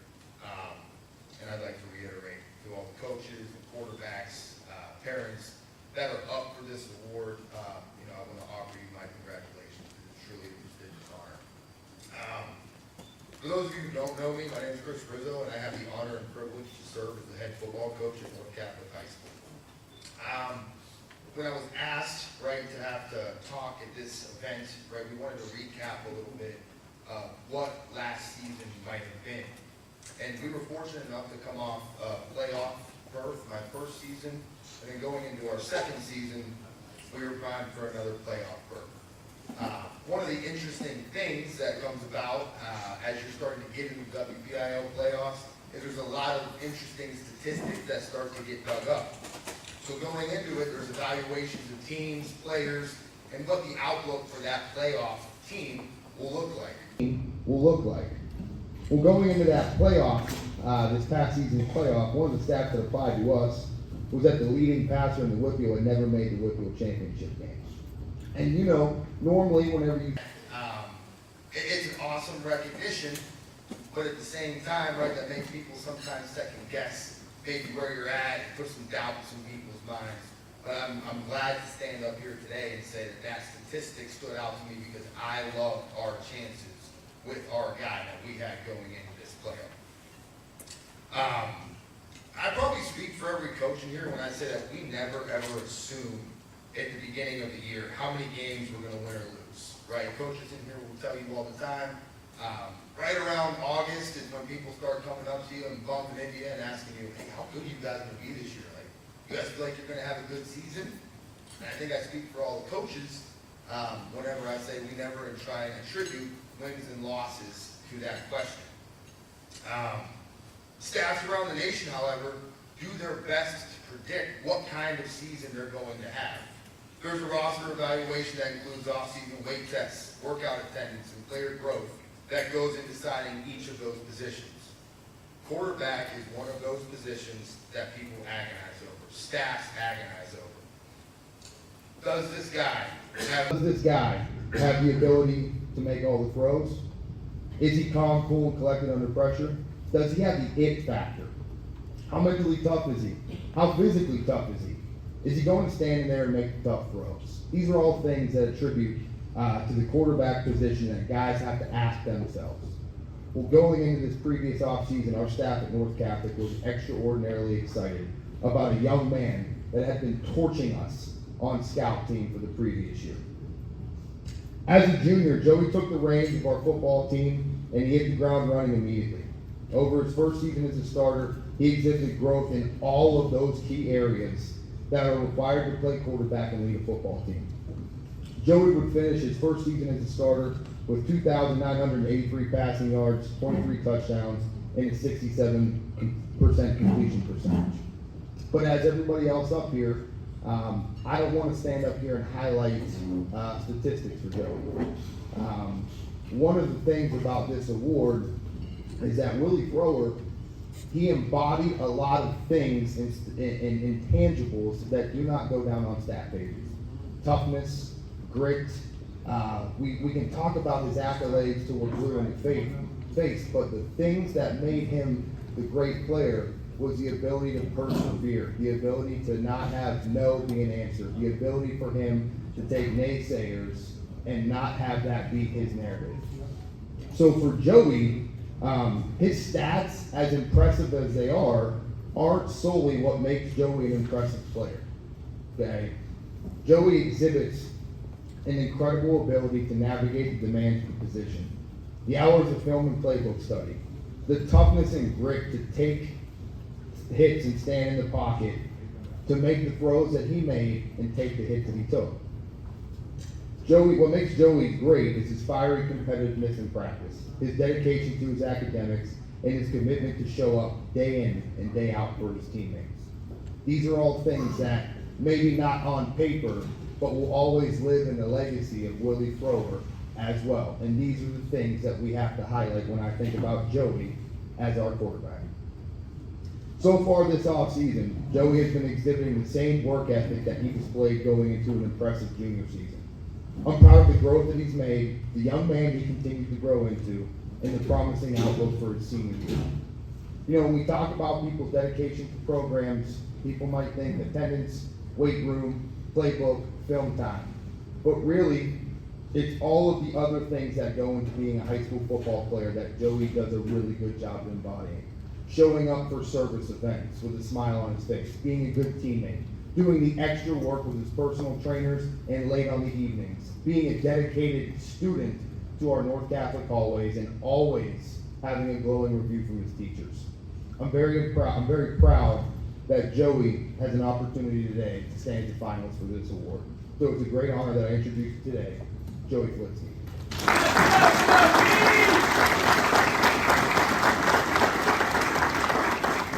Thank you, Coach. I really appreciate it. First off, I would like to begin thanking the Willie Thrower Award Foundation for this opportunity, and I would like to thank the committee who have thought of me enough as a player to nominate me for this honor. As Coach said, my name is Joe Kalitsky. I'm from Cranberry Township, and I play quarterback at North Catholic High School. Playing quarterback in Western Pennsylvania, I was familiar with this award. However, after doing more research, I have even more profound respect for what it stands for. This award comes from the name Willie Thrower, who played quarterback at Valley High School, formerly known as New Kensington High School. Willie earned his nickname Mitts because of his large hands and arm strength. Willie's exceptional skill on the field earned him all Whitfield and all-state honors. He would also be named a high school All-American. His performance on the field and his leadership qualities helped him propel his team to the Whitfield in 1946 and 1947. After high school, Thrower went on to attend Michigan State University, where he became the first African-American quarterback in the Big Ten Conference in 1950. During his time at Michigan State, Willie contributed to the 1952 National Championship season, tallying 400 passing yards with a 59% completion percentage. In light of the adversities he faced as the first African quarterback, Willie Thrower left an impact that goes far beyond game statistics and championships. Quarterback is often referred to in other professions because of its importance and responsibility. It is also uniquely a position that relies so much on the teammates around me. The offensive line is a position that receives little to no credit, but I wouldn't have a single guys who are willing to put their body on the line in front of me. Those 5 positions are thankless jobs, but I am incredibly thankful for them. I also thankful for all the running backs who are willing to stand in as pass protectors as well. Throwing the ball is 50% of the job description, but the trust and faith I have in our wide receivers is the other 50%. The statistics a quarterback receives are only tallied when a wide receiver catches the football, and at times inflated because of the effort those receivers after the ball has been caught made. I appreciate their willingness to catch the ball in tight spots and at big times take big hits to secure our team's progress. Quarterback is one position of 11, and me standing there is only a result of the willingness of 10 men around me to do their jobs. I am proud of my teammates for putting their body on the line for me and giving it their all no matter what. I thank Coach Rizzo and Coach McMahon for the time and effort they put into preparing our team before each game. I also thank them for putting up new game plans in week by week. They take time out of their day to get us ready for games. They motivate me to be the best player I can on the field, but more so a better person off the field. And I also like to thank my mom for everything she does for me. Wherever I need to go, she just always does it, and I love her for that. I am thankful to be one of the 5 quarterbacks nominated for this award. Thank you.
J.C. Stone Field? Well, back in the day, the field was tilted like this. And the quarterbacks had to lead their receivers and throw the ball kind of over their head because the field was tilted downhill. So that's an extra. But they've done a great job, the county has, with that field. And by the way, on our trophies, we'll be giving out to the individuals provided by Pittsburgh Trophy Company. There's a little number 5 on there, and that signifies the 5th year of this particular luncheon. Next, from Bethel Park High School is Tanner Pfeiffer. Had an incredible season last year with the Bethel Park Blackhawks. 2,656 passing yards, 31 TDs. He has over 6,000 passing yards for his career. From Bethel Park High School, Coach Bill Peckage and Tanner Pfeiffer.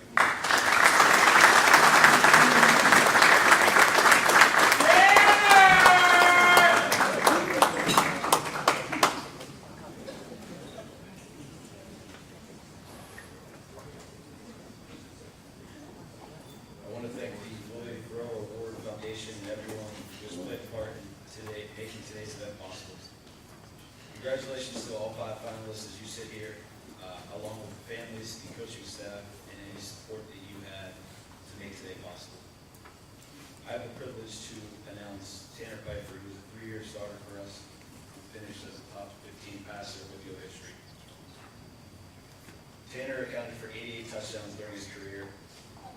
And I think one of the more remarkable stats that I could offer is he was only sacked 9 times on 649 attempts. That was not all due to our great blocking up front. That was a big mental component of Tanner's game, and getting us in the right protections and Mike pointing the right area. But stats don't define who Tanner is as a person. And they didn't define who Willie Thrower was as a person either. Willie Thrower showed his leadership through perseverance. Tanner and Willie may have had much different paths in life, but their circumstances are very similar. They were both leaders. They both elevated the performance of everybody around them in all facets of life, from being a person to a student to an athlete. Tanner is an elite student athlete that carries a 4.3 GPA. Whoa, is part of our Best Buddies Foundation at our school, which accompanies special ed students, and is also a member of the National Honor Society. It is my honor today to introduce you to Tanner Pfeiffer.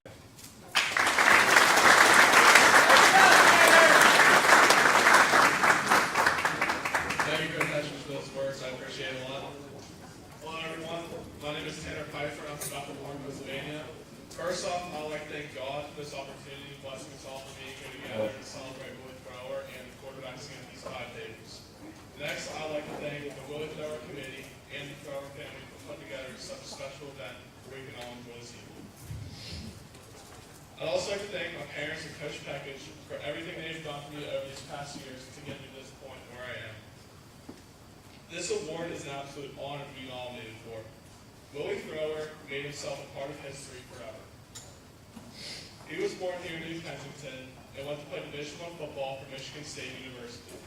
He was a part of the national championship team in 1952. Thrower was not drafted in 1953, but that did not deter his dream from pursuing the NFL. He signed a 1-year contract with the Chicago Bears. On October 18, 1953, history was made. Willie Thrower became the first African-American quarterback to play in the NFL. Not one player in the entire world can say they achieved a goal like this. So again, it is a true honor to be standing up here in his name. I may be the one standing up here today, but without the entire Bethel Park football team and coaching staff, this would not be possible. As a team this year, we finished 10-3 and achieved an offensive goal of 40 points. We played in a very highly competitive conference with some similar faces here against USC and Peters, and then we played a very highly competitive non-conference schedule as well over the past few years. Going into each week, our ability to establish the run game early and often opened up our pass game, and it helped us achieve a lot of goals. This is thanks to Coach Peckage and the staff for putting in countless hours of work in the film room and non-stop nights where we have no sleep as we were game planning for Fridays. As a team this year, we didn't achieve our ultimate goal of bringing back a WPIL championship at Bethel Park, but that does not take away the team that we was this year and the amount of growth we came from. We face adversity week in and week out. However, all of our teammates rose to the challenge and we support each other and push each other to become. No one gave up when our backs were against the wall, and that was a true blessing to be part of. No one ever gave up, and we pushed through each week and always found a solution.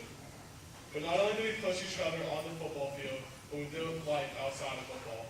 We took care of what we had on the field, but it was big for us as a bond that we went throughout the community and took care of business out there too. Being a part of a team like this was truly special, and it was a blessing to be able to lead a team like this over the past years. The bonds and friendships that was made will last a lifetime, and I will forever be grateful for that. And finally, I'd like to congratulate all the quarterbacks that are sitting here in this room. To be a quarterback and execute at the high level everyone did this year is something to be proud of, and it's a goal that is very good. The countless hours on and off the field of preparation, the ability to lead our teams, and the sacrifices that were made is what it takes to become a high-performing quarterback, especially the WPIL, where it's very competitive. Congratulations to all, and thank you again for having me out today.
Bethel Park uniforms remind me of the bright red blazers that we're wearing. They're courtesy of Trademark Threads right across the street from us here in Fifth Avenue in New Kensington.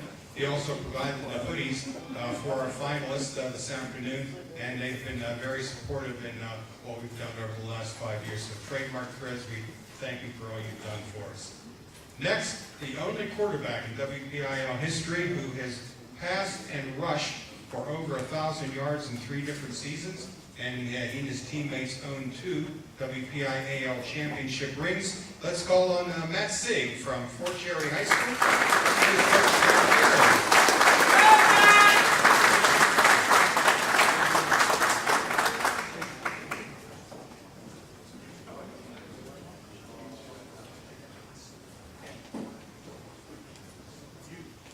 My name is Tom Scarpone. I'm the athletic director at Fort Cherry. Unfortunately, Coach Gary couldn't be here today.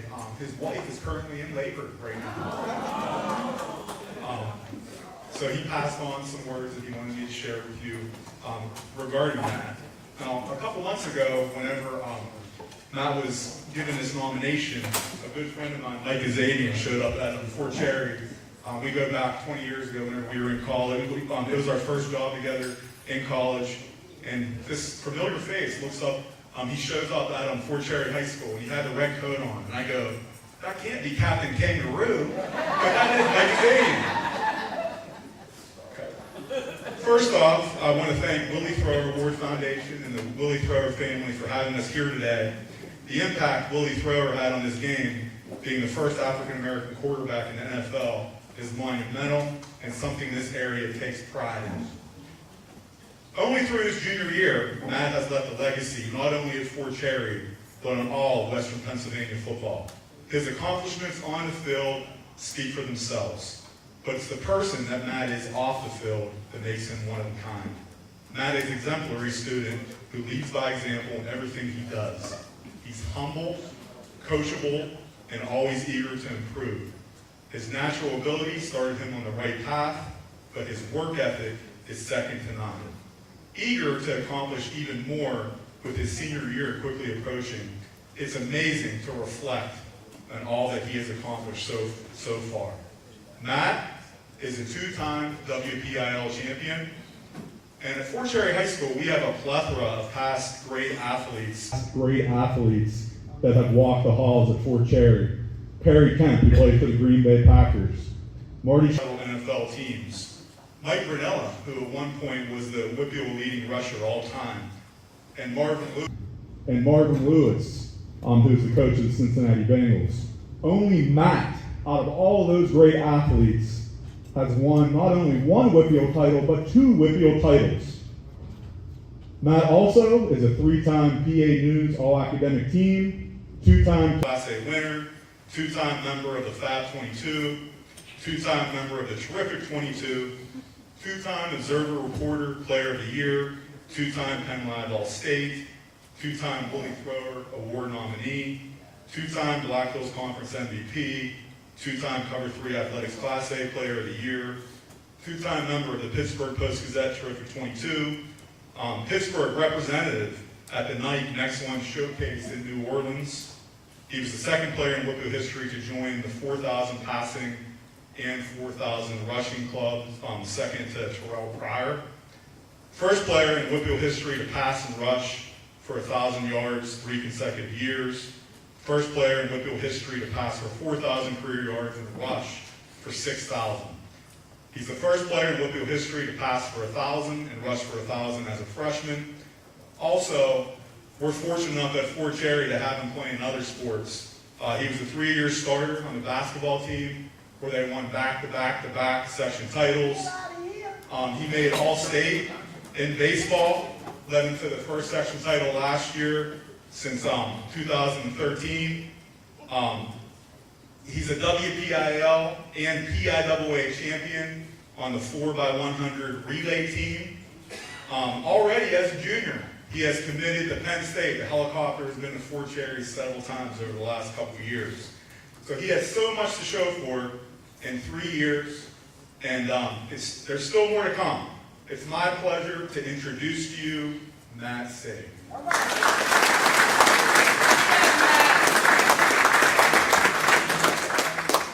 First and foremost, I want to thank God. He is the reason we're all here to able to gather here today. I want to thank the committee for selecting me as a finalist for this prestigious award. Willie Thrower broke many barriers on his journey, and he is an inspiration to all who play the sport that we know and love. He's overcome many obstacles, and he's an inspiration to those who, obviously, everybody's going to have obstacles along their path in life. And he's someone that we can all look to as an inspiration to keep going when times get tough. It's an honor to be here with some of the best athletes around, and are all very deserving of this award. I want to thank my parents for providing me guidance along my journey so far and pushing me to keep being better and better. I want to thank all my coaches who work tirelessly to prepare us for not only our opponents but other challenges in life. And last but not least, being here today is a testament to all my teammates and all the hard work we put in together. From the weight room to summer conditioning, and every day from then on until the late nights of November, even on Thanksgiving. just turn around a few weeks later and start over again. But that's a process as athletes we all come to know and love. What bonds you is the long hours you spend with your teammates who, after all these years together, they come to be your brothers for life. So thank you especially for that. And again, thank you to the Willie Thrower family and the committee for having me again. It's an awesome event. Really excited to be here. Thank you.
Facebook what was accurate. Fort Cherry played their last games on natural grass this year. Is that correct? Okay.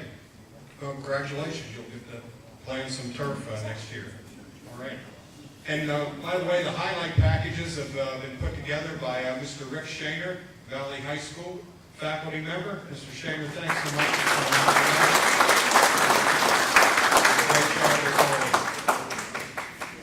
Our next finalist is a person who, you say patience is a virtue. Well, it is for Jair Walls. He sat patiently. Jair was an understudy to last year's Willie Thrower Award winner Peyton Wayner, and Peyton was also a finalist in 2022. And Jair really made his mark at WPIAL in helping lead Central Catholic to its 9th WPIAL title all time. So let's welcome from Central Catholic High School, Jair Walls and Coach.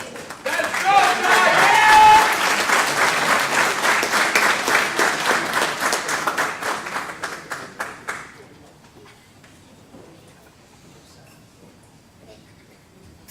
Good afternoon.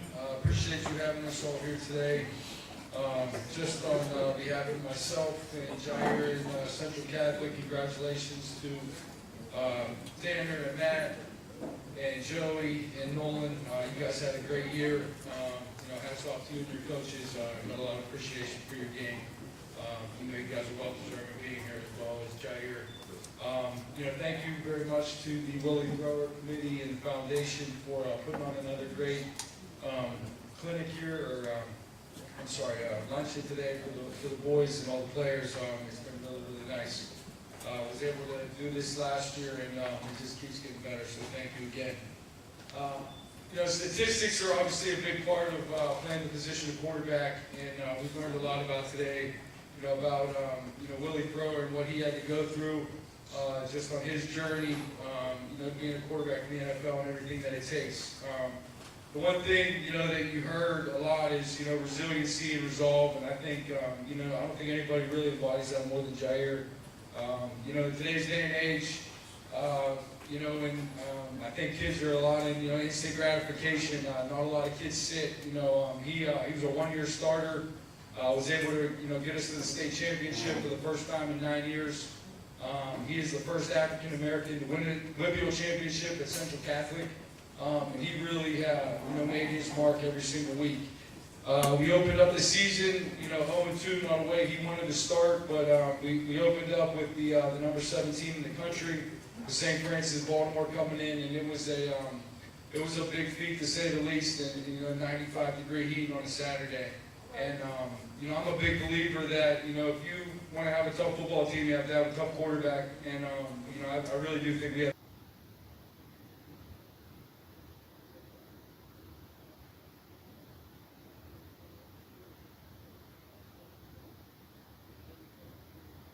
From Philly, but what Jair represents and what he's meant to our program, what he's meant to me, I don't really have enough words for it. I think when you talk about someone that went to work every single day, kept his head down and kept busy, and kept the main thing. That's why we got to where we are.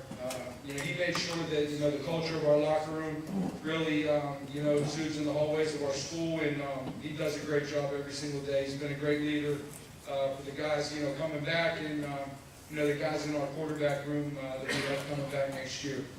So without further ado, I'd love to introduce you to Jair Walls.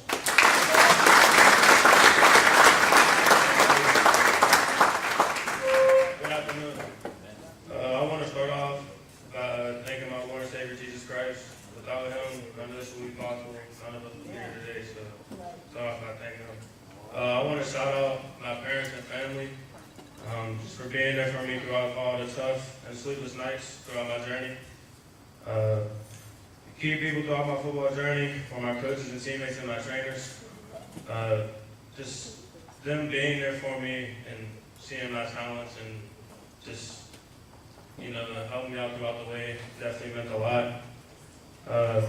The memories, the day and the games played always hold a place deep inside my heart with my teammates. Becoming a man at Central, it's more than playing football. It's about being a man of faith, scholarship, and service. And the coaches and my teammates, they definitely helped me out with that. All the lessons that each of my coaches taught me played a key part of me growing into a young man, and I appreciate them for that. Thank you to the Barfield Gators, the coaches and the mentors. They're way more than that. They're father figures that are there for me on a daily basis. But now, today, I still go down there to the youth football games and youth football practices, and I help out because just like them, I want to be a mentor to all the little kids and all the youth that are down there in Garfield. Shout out to the Hill District, to my community. It just made me the man I am today, going through it day by day. While researching, I found out me and Willie Thor have something in common. He faced a lot of adversity being the first black quarterback to play in the NFL. Well, like my coach said, on November 16, 2024, I became the first black starting quarterback to win a championship at Central Catholic, and that is something I sought out to achieve when I first went to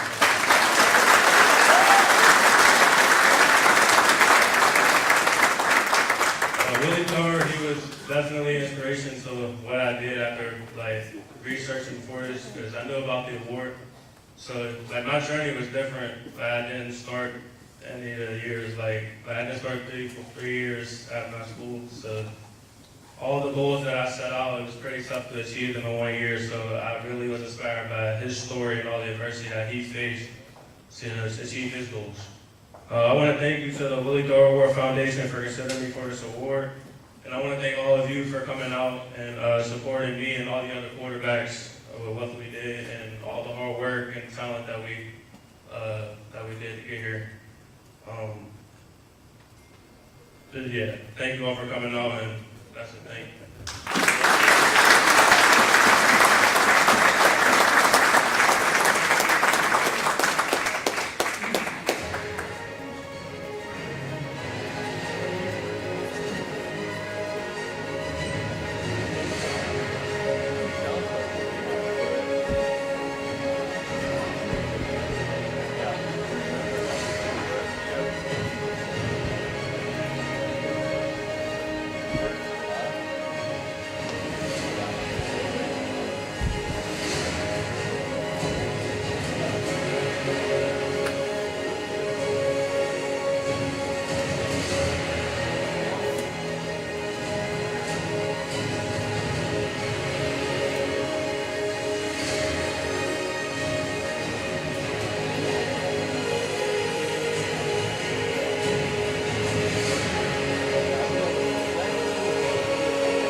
newspaper interview in our program today. Jair is going to be attending North Carolina A&T State University.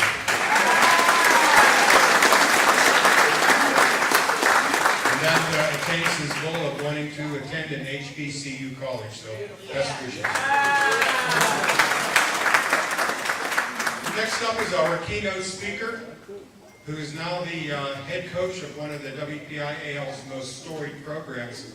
Upper St. Clair has made the WPIAL playoffs every year except twice since 1982. To show you what kind of football program they've had over the years.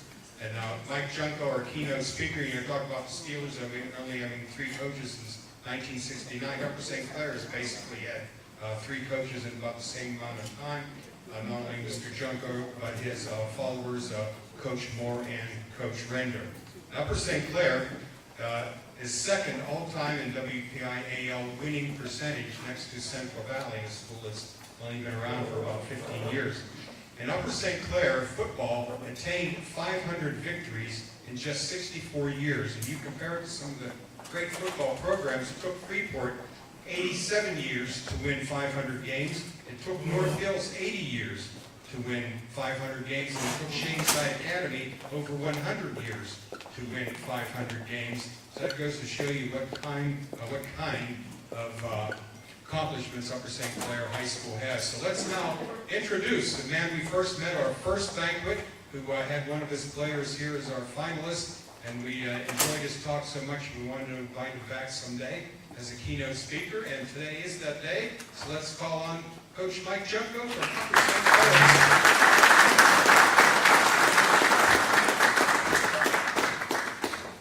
Thank you very much. I want to thank the committee for having me sit up here and watch Nolan and Tanner completely devastate our defense.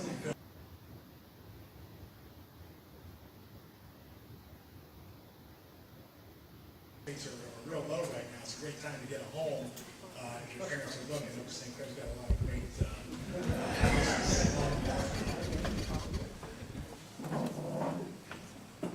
What is a quarterback? George Mallory was the greatest mountain climber in the 1920s. He climbed almost every mountain that was out there. There was one, though, that he couldn't reach the summit. It was Everest. Twice he had attempted, and twice he had failed. The third time he returned to Everest, he told those at base camp, "I can't see myself being defeated this time. I just can't see it." Sadly, Mallory never came down from Everest. The storm hit and separated him from the rest of his fellow climbers. He was lost. His body was discovered in 1999. The snow and the ice had preserved it. When they found him, his hands and his arms were extended over his head. His head was pointed towards the summit. His feet were dug into the side of the mountain. He didn't quit till his last breath.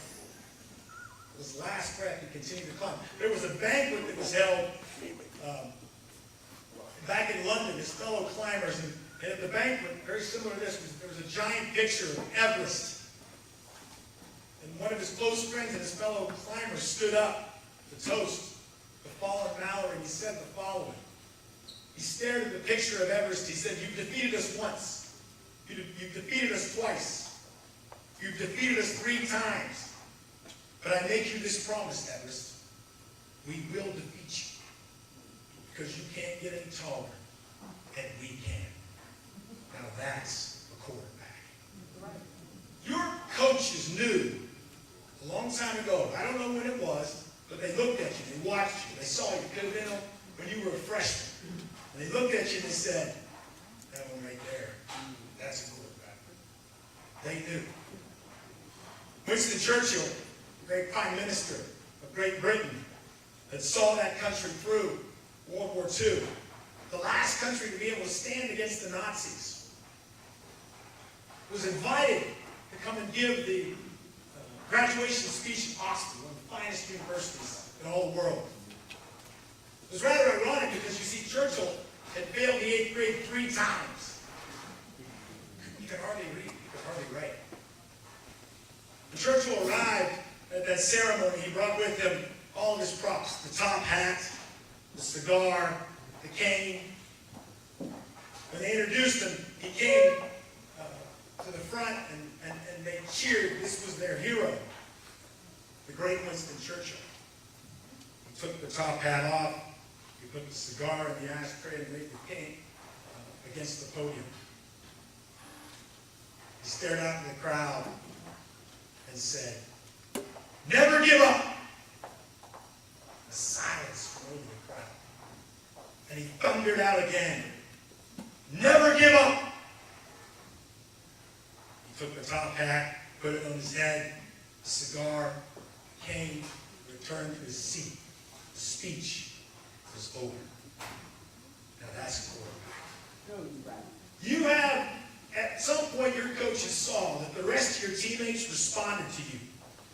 They saw that there was something special in you. You did it with the way you went about your business. I sat here and listened to you guys, not about what you've done on the field, but what you've done off the field. And your fellow teammates have watched you.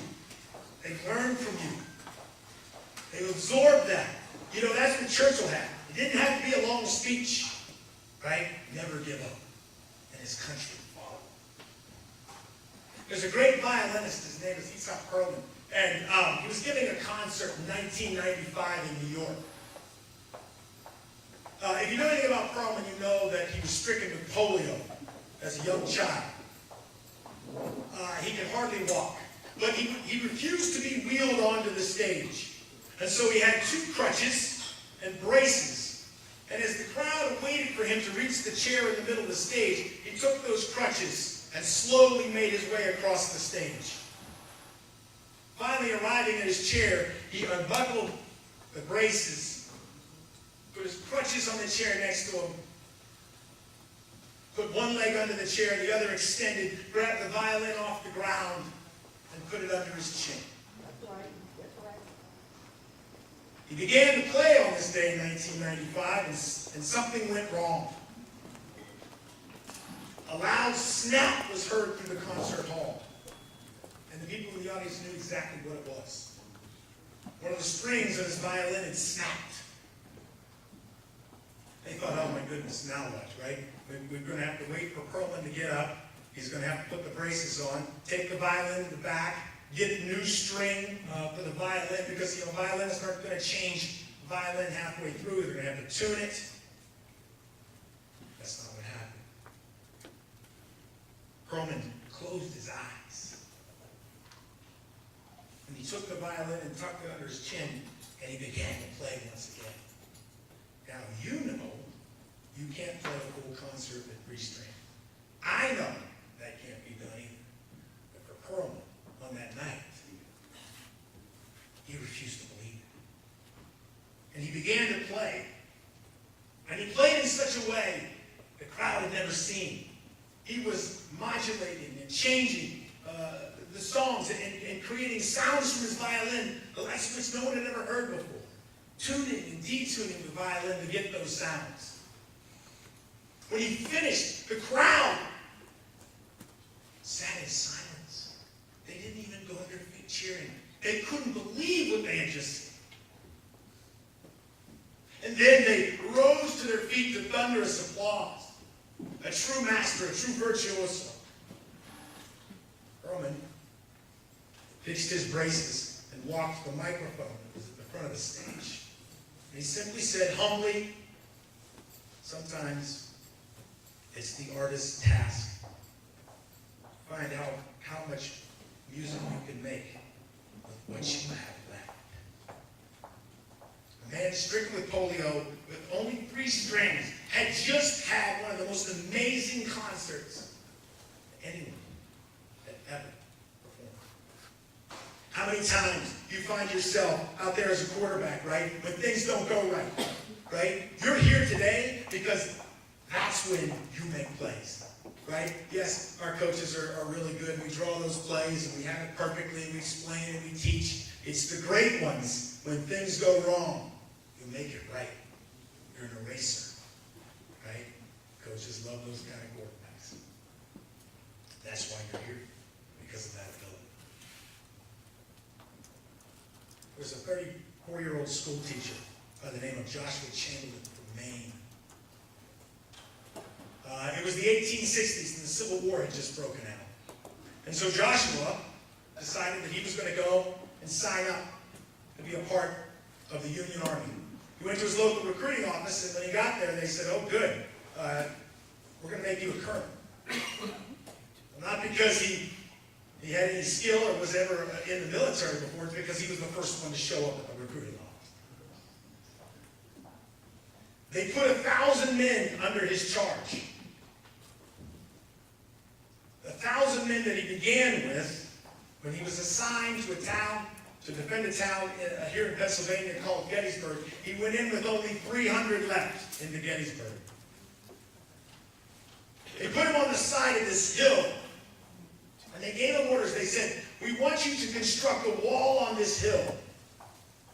You are on the extreme left flank of the Union Army, and we need you to hold this hill. If you don't hold this hill with your men, the Confederacy is going to make their way and come down and destroy the 80,000 of us that are down here protecting this town of Gettysburg. It can't happen. So Chamberlain constructed his men to build this knee-high wall. Parts of it are still there today. I love it. It's 120 yards. If you go back to your high school, that's exactly how long your field is. And there he was with his men defending this hill from the Union Army, with the Union Army defending from the Confederates. And the war began about 2:30 in the afternoon. The Confederates came rushing up the hill, the first wave, and they fought them back. The second wave, and they fought them back. The third wave, and they fought them back. In the fourth wave, Chamberlain takes a bullet, and he goes down. He's on the ground, and he realizes the bullet had hit his belt buckle. He got back up and continued the fight. The fifth wave of attack, the Confederates made it to the wall, and now it became hand-to-hand combat. The fog of war set in. The soldiers fought bravely, pushing the Confederates back down the hill one more time. After that rush, his brother came to him and said, Joshua, we're down to 80 men. We don't have any more ammunition. We're out. You need to sound the retreat. We got to go. He told his brother, they had a third brother there who was a medic. He told his brother at that point, find your brother. Tell him to keep his head down. This could be a bad day for Mom.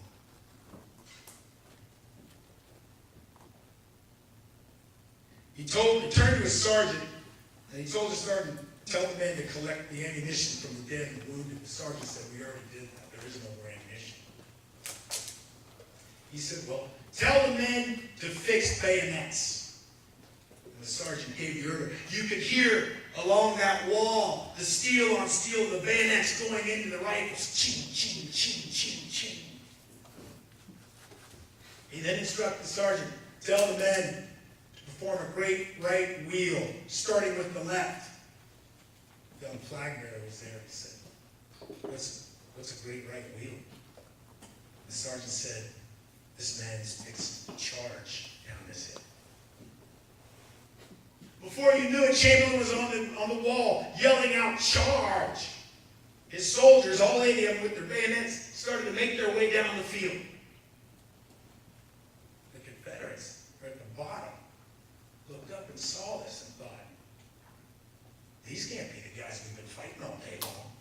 Who are these guys? They must have been reinforced.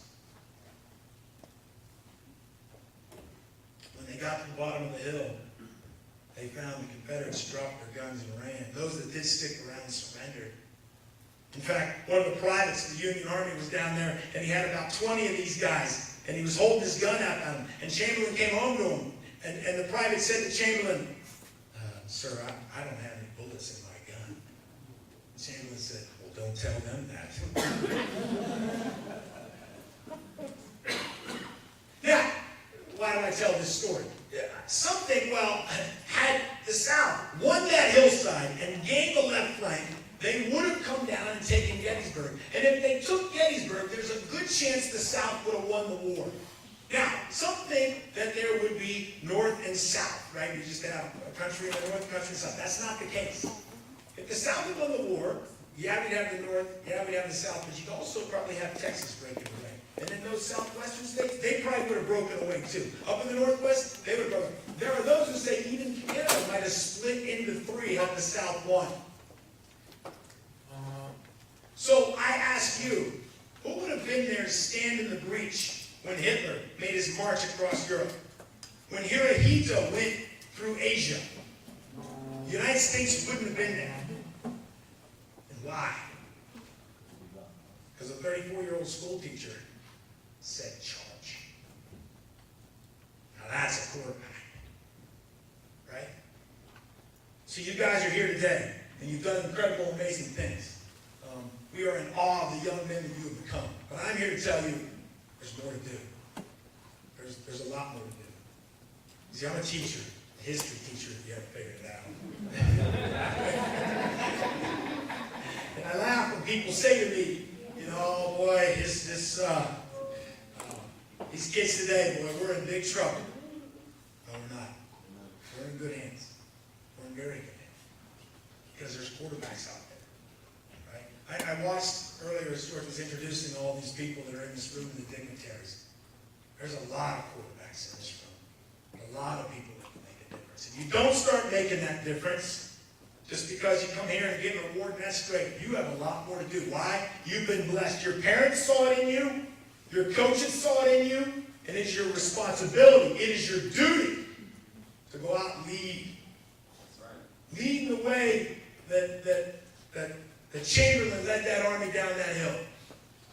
Lead in the way that Churchill stood in front of his people and told them to never surrender. Lead in the way that Perlman, with all of that adversity, pushed through to become a master. And lead the way Mallory did, looking at the impossible of Everest, challenging himself to overcome. You are a quarterback. Right. I tell my team to live their life with passion. Shakespeare screwed passion on, just so you know. Passion, we think of it as like love, oh I love, oh passion. No. Passion comes from the root word passio. It means to suffer and sacrifice for those you claim to love. That's what quarterbacks do. We suffer and sacrifice for those that we claim to love. Your coaches suffer and sacrifice for those players that they love.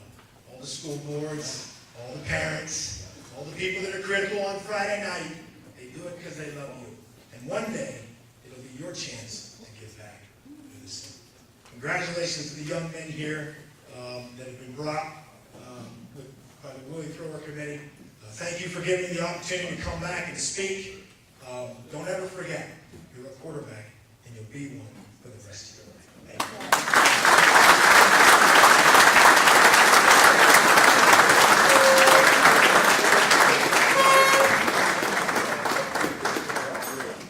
Thank you so much, Coach. And we have jackets to award for our speakers today. Jimmy's going to take care of that. Our guest speaker, Kevin Colbert, and our keynote speaker, Mike Junko. And provided by our friends across the street at Trademark Threads.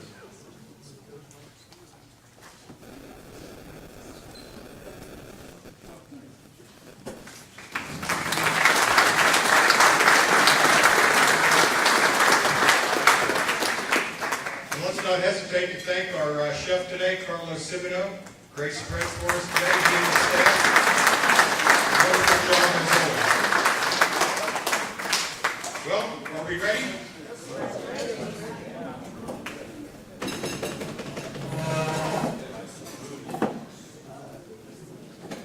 The winner of the 2024 Willie Thrower Award, Matt Sieg of Fort Cherry.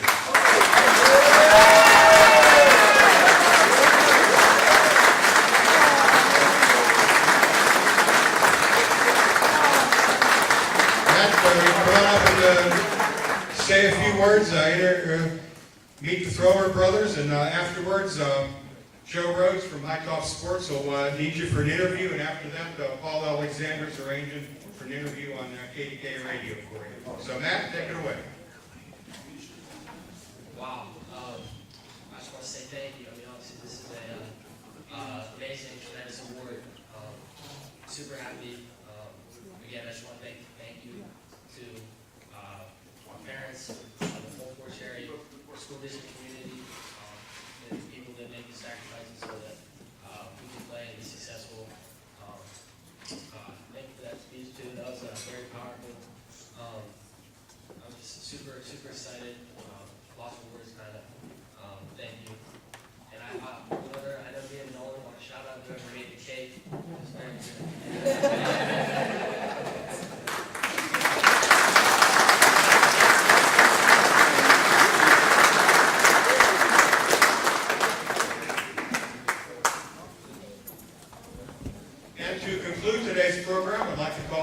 Vice President of the Willie Thrower Award Foundation, Mr. Bob Palone.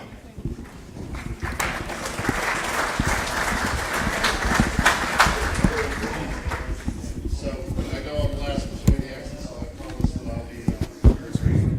I want to thank everybody who came today. I want to take 1 minute to call out Diane Hightower. Last year, Diane came into the life of this organization to help us do some things like the book that everybody got. And you can't say enough about what she's meant to us, what she's done. She's been nothing short of amazing.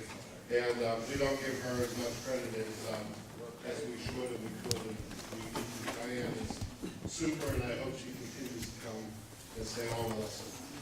I also want to call out the school district and the city.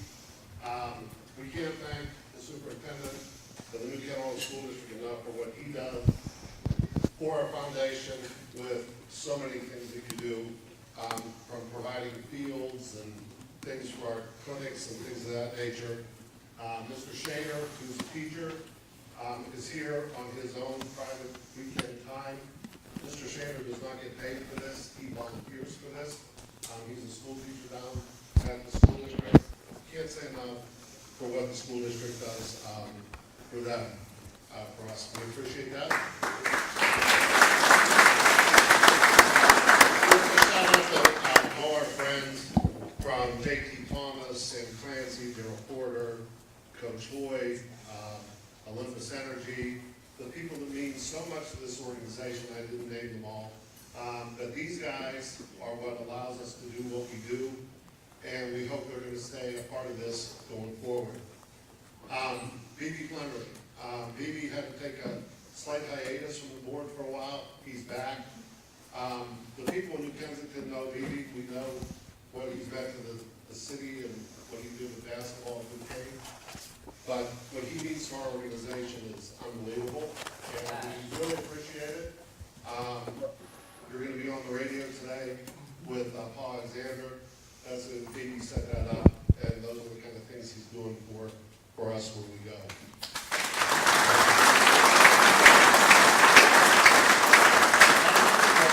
We had the opportunity to go to the first ever B.B. Plenary Award for the top guard in the WPIL.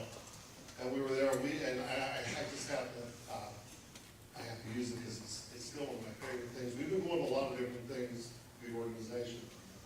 And that particular one stood out because there was a gentleman there that was the MC. He's here today, Mr. Hoy. And this guy walks out, and he's the MC, and he's got a tuxedo on. And, you know, I'm sitting with my brother. We're sitting there. This guy comes out with a tuxedo on. He says, I want to introduce myself. He says, I'm Bill Hoy. He says, I'm the chief surgeon from Children's Hospital. He said, I started Doctors Without Borders. I climbed Mount Everest. He went on about three or four other things. I turned to my brother and I go, wow, this is impressive. You don't look that old to do all that shit. You know what I'm saying? And I think it was Bill Neal from the Courier. He looks across me, he goes, you buy it? And Bill says, he's a basketball coach. It's still one of my highlights of one of these different things. Our board wants to thank Melvin. Melvin Smith is stepping down from the Award Foundation on Monday.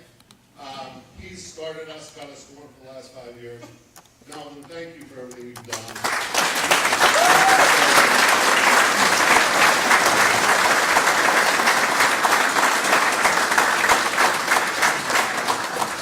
We want to also have a special shout out to the Rooney family and the Pittsburgh Steelers organization. They've done a lot to the organization also. Danny Rooney was going to be here today, but his wife is also in labor with the next generation Rooney. Art the fourth should be arriving at any time. It was funny because we were talking also the Chicago Bears, who have also been a great supporter of this. Where Mr. Thrower played, they continue to be in support of us, and we've done that. But it was kind of funny. We were talking about Danny not being able to make it because his wife was pregnant. We were down by the statue getting the pictures done. and I was talking to Kevin, we were talking about quarterbacks and everything, and of course, you know, Pittsburgh right now, you have to talk about quarterbacks, right?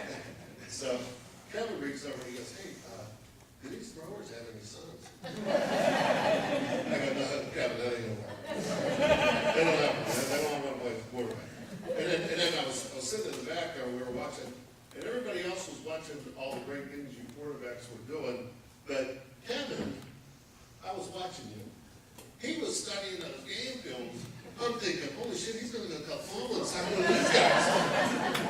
So it was kind of great. So, no, yeah, we can't thank the Roonies enough. We're going to be coming back to everybody here in the very near future for a girls quarterback camp in the fall. The Roonies are going to be 100% behind. And we're going to start the same thing up we're doing with the boys camp. For all you coaches, our boys quarterback coaches camp will be on May 10th? May 10th? 10th, yeah. At Valley High School, there'll be a blast walk through the WPIL. It's a big part of what we do. It's free. We want any kid that plays quarterback from 9th grade through to come. We'll have good coaching there, and we may even get a special guest from the Kansas City Chiefs, who's the quarterback coach for Patty Mahomes. He may be showing up for that camp. So we want to say thank you again for everything. We really appreciate it, and this does close our thing for tonight. Thank you very much.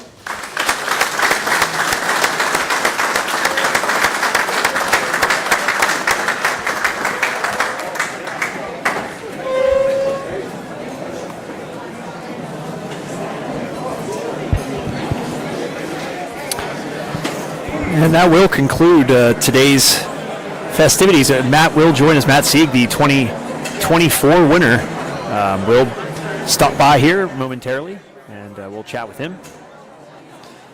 So congratulations to Matt. He was a finalist last year and able to break through this year and win. Kind of want to talk to him about that and some other things as well. So he should be joining us here momentarily. The 2024 Willie Thrower Award winner, Matt Sieg of Fort Cherry. Got a lot of good questions for Matt. Certainly, I guess I'll save those for when he gets here. See if I can go flag Matt down. Be right back.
So we tracked Matt down. Matt, you're going to be a hard guy to find today. You're a lot of people to talk to, I'm sure. First of all, congratulations, well deserved.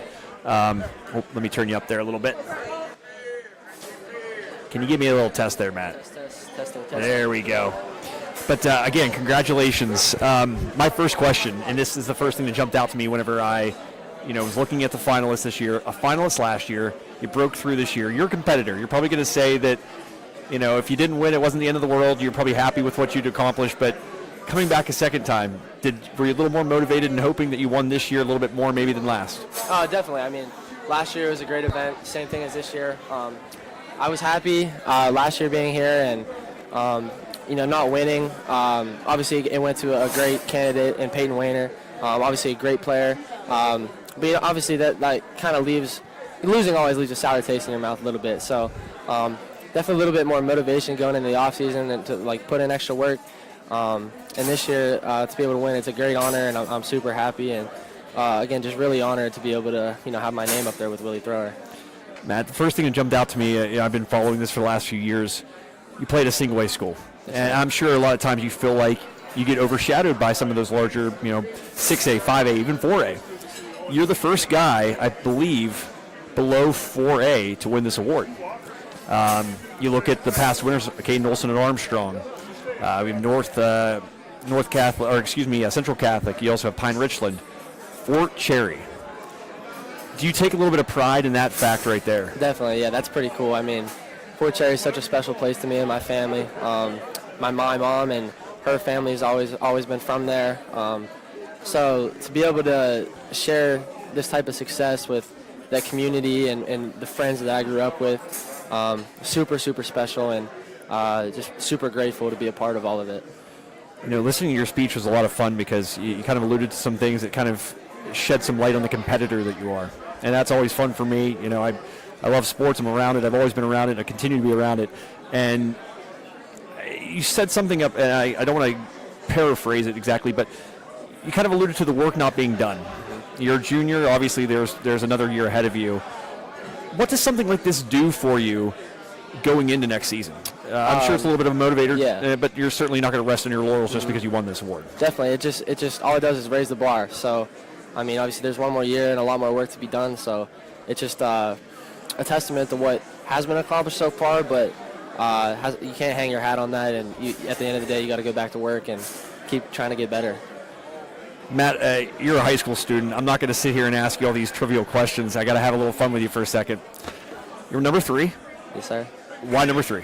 My mom's favorite number was actually number 3 growing up. I was actually number 12 growing up after my dad. But I got to high school. You had to give Mom some love. Yeah. You gave Pop some love early on. Yeah, and also Coach Tanner Gary, he wore 3. All right. And he sat me down after one of the summer practices. We were getting the jerseys and everything. He's like, he didn't ask me. He's like, you're going to be number 3. He said, a lot of the great quarterbacks, we wear number 3. So. Oh, you got to give him a thank you for that. Maybe it had a little part in some of the success. Yep. Who's a quarterback that, I assume you like finding your own identity. You don't want to model your game exactly after somebody, but is there a quarterback that you like their style of play and that maybe a little bit try to emulate? From the pro standpoint, Lamar Jackson, just being a dual threat guy, that's kind of what I hang my hat on. And, he can sling it, he can run it, and I take pride in my speed. My dad's a speed coach and work out a lot and always trying to get faster. So kind of modeling my game after him is definitely really fun. Yeah, I was going to ask you that too. Obviously, a ton of rushing yards there, my man. We talked about that 4,000 milestone. I think it was you and Terrell Pryor, correct? Yes, sir. That's got to be a sense of pride for you too. It seems like you take as much pride in that running aspect as a quarterback, and that's it's a growing popularity. It seems as though the league, or even in college football, it's moving towards you got to put a guy under center that can still move. Definitely. It seems as though you take as much pride in your running as you do your passing. Definitely. We have a great line coach and linemen that we've had over the years of my career so far at Fort Cherry. So all those rushing yards really goes to them. The holes that they open up, the weight that they move in the offseason, the way they compete, and they go to all these lineman challenges and they win. Nobody really expects us, the kids, from Fort Cherry, to be able to go out there and move people the way they do, and it's really special to see. We got great leaders there, and that all goes to them. Yeah, coming from a guy from a small school myself, I'm a little bit of pride for you here, being that, again, a lot of your fellow finalists were from bigger schools. So again, it's a really neat facet of this. I'm going to leave you with this question, Matt. And again, we could talk all day long. There's so many good things to kind of pick your brain about. But I know that you're going to say the 2 Whitfield championships, so I'm going to leave that one aside, okay, as far as accomplishments thus far. And I have no doubt that whatever you pick here, you're probably going to surpass it next year. But if you had to pick between the first guy to ever go 1,000 3 times, the 160, that's right, folks, that's not a mistake. I'm reading it off the piece of paper. It's correct. 160 career touchdowns. Or the 4,000, only you and Terrell Pryor. Of those 3, which one are you most proud of? Probably the 4,000. Yeah. I mean, growing up and being a football fan, Terrell Pryor's, I mean, everybody knows about him, the success that he had even after high school at Ohio State and then in the NFL. Just to have your name be 1-1 with that is really, really special, and it's humbling. Yeah, it's unique. You're in rarefied air there, my man. So, hey, get out of here, go and enjoy this, and congratulations. We'll be rooting for you next year, man. I appreciate it. Yep. Matt Sieg, the 2024 Willie Thrower Award winner, man. Sounds pretty good, doesn't it? Yes, sir. Hey, thank you. Appreciate you. Matt Sieg, great kid there. Heads on straight. Good family. Mom and dad very proud. You could tell they were taking a moment there after the award was given away and took some photos, and the emotions were certainly evident there between mom and dad and Matt, and that's just super cool to watch at this stage of things. So one more time, congratulations to Matt Sieg, and really congratulations to all these finalists. To be here, you're in rarefied air. I said that to Matt about one of his accomplishments, but really it's something. There's something to be said about being a finalist for this award. Such a special award. What Willie Thrower stood for, and how they, the board and their selection process really keeps Willie's ideals in mind. And Matt Sieg, first question I had for him was, how motivated were you here coming back year 2 and winning it this time? And a big smile came on his face, and you could tell that the competitor in him came out, and he didn't want to go 0 for 2. Although something tells me he'll probably be back next year and he'll be a 3-time finalist. There's a really good chance of that. Matt Sieg of Fort Cherry. And again, I brought up the fact that it's the first small school. You talk about Armstrong, where Caden Olsen, 2-time winner. It's a larger school. Central Catholic, certainly a larger school. And Pine Richland, probably of those 3, Armstrong's probably the smallest. And that's that's saying something. So Matt Sieg coming in here today and winning as a single-A quarterback really says a lot about his talent, his skill, and how his ability to stand out among some of these guys that are playing at bigger schools. So again, just a really, really great 5 quarterbacks that they got here this year. The board did their due diligence, certainly, and all these quarterbacks certainly were deserving. But Matt Sieg will come away as the 2024 Willie Thrower Award winner, the 4th winner of the award now, in its 5th year being given out. Just to kind of give Matt his shine here, as they say. This past season, he had a 14-1 record, Whitfield Class A champions. His coach, Coach Gary, was mentioning all the guys that had gone to Fort Cherry, and none of them won 2 Whitfield championships, but Mr. Matt Sieg has done that and won a Whitfield championship last year in 2024, did the Fort Cherry football team. He was he was 2024 All-State first-team quarterback, of course. 2024 Black Hills Conference MVP of offense. First-team all-conference athlete defensive back. That's the other thing about it, too. He's getting a lot of looks at defensive back. That athleticism of his always on display as a quarterback, but certainly able to showcase it in other areas, and certainly defense a part of that, too. Well, of course, it's a quarterback award, but Matt Sieg's ability to utilize that athleticism of his on the defensive side, certainly a big part of his game, too, that necessarily didn't get as mentioned today as we could kind of delve into. He was the Pittsburgh Post-Gazette Class A Player of the Year, so that's high praise there. The Tribune Review Terrific 25 selection, the Trib Live Player of the Year, the Observer Reporter Terrific 22, the Observer Reporter Player of the Year, the Penn Live First Team All-State. So several All-State honors for Matt. The KDKA Radio Super 7 Class A Player of the Year, Mr. PA Football finalist. He became the first player in Whipple history to throw and rush for 1,000 yards 3 times. That I was maybe a little surprised when he chose his of those accolades that he had accomplished, that the 4,000 that only he and Terrell Pryor were in that group of, that he did instead pick that over the 1,000, meaning rushing for 1,000, passing for 1,000 in 3 consecutive years. I thought he might pick that just because he's the only one to do it. But he said, he knew who Terrell Pryor was when he was growing up, and certainly admired the image that Terrell Pryor created as one of the best athletes in Western Pennsylvania history. We obviously know his accolades on the football field, and became a professional quarterback. Did end up moving to wide receiver, played at Ohio State. But one thing about Terrell Pryor, people sometimes forget, is how great he was at basketball. And Matt himself, too, just a terrific all-around athlete. So kind of shed some light on why he chose that as his favorite accolade. Because I also mentioned 160 career touchdowns. I can't even count that high. Chances are you can't either out there. I mean that facetiously, but boy, oh boy, that's a lot of trips to pay dirt. And I know Fort Cherry's very grateful for each and every one of those 160 career touchdowns. And the crazy part is, folks, he's got another year to add to it. So Matt Sieg building on a awesome career and trying to put himself in a category, not just in Fort Cherry history, but in Whippeal history, as he will head into his senior season next year. Just a junior right now, and it seems like the sky's the limit for this dual threat quarterback who passed for 1,340 yards and 20 touchdowns a season ago, and rushed for nearly 2,000.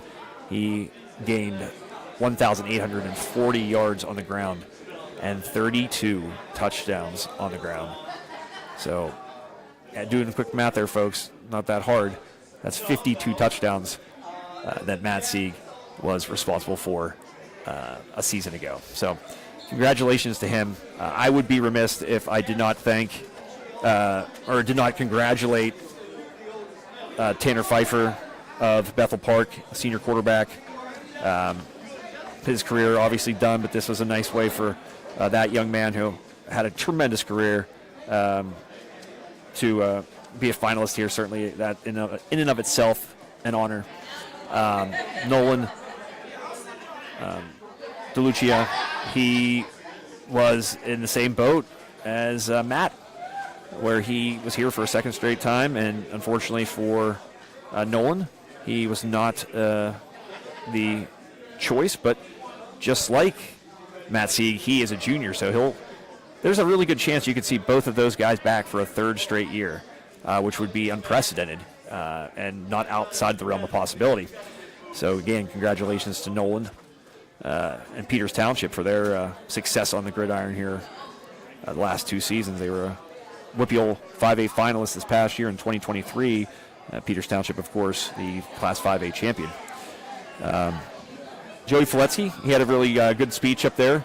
Enjoyed hearing from him, North Catholic quarterback. Got to watch him live this season on High Top Sports Network. #1 passer in the Whippeal. That right there is an accomplishment, certainly. I always feel bad. You wish that more people could win this award, and there's so many great accolades that you wonder, how are you completing 68% of your passes and you're #1 in the Whippeal in passing yards and you don't win this award? Well, that was the case for Joey Filetsky, who did pass for 68%, 240 out of 355 attempts.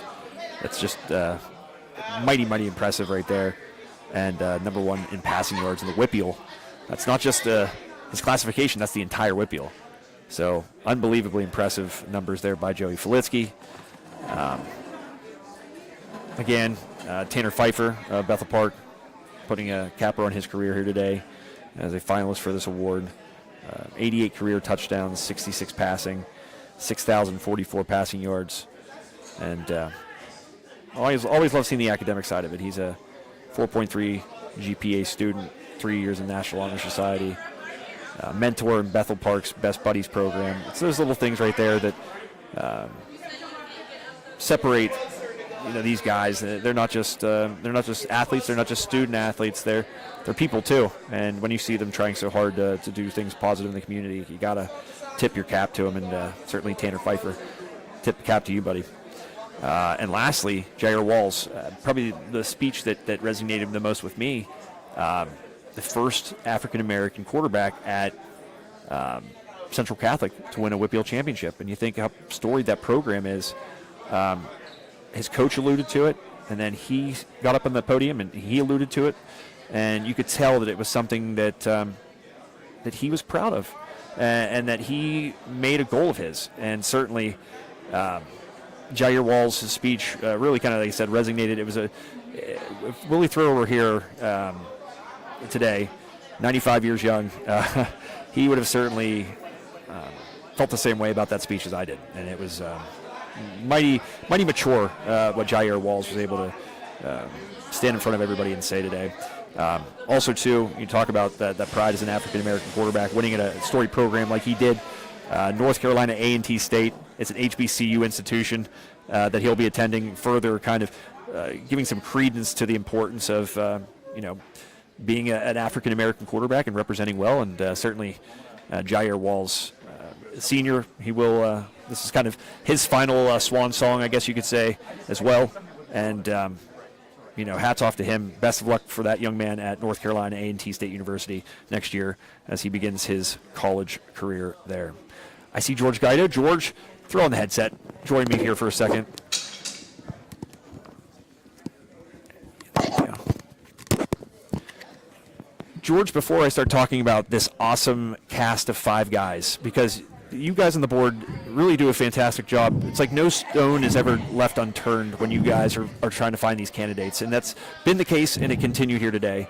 But first, sir, tip of the cap to you. You guys and you and the rest of the board, what a phenomenal event this was.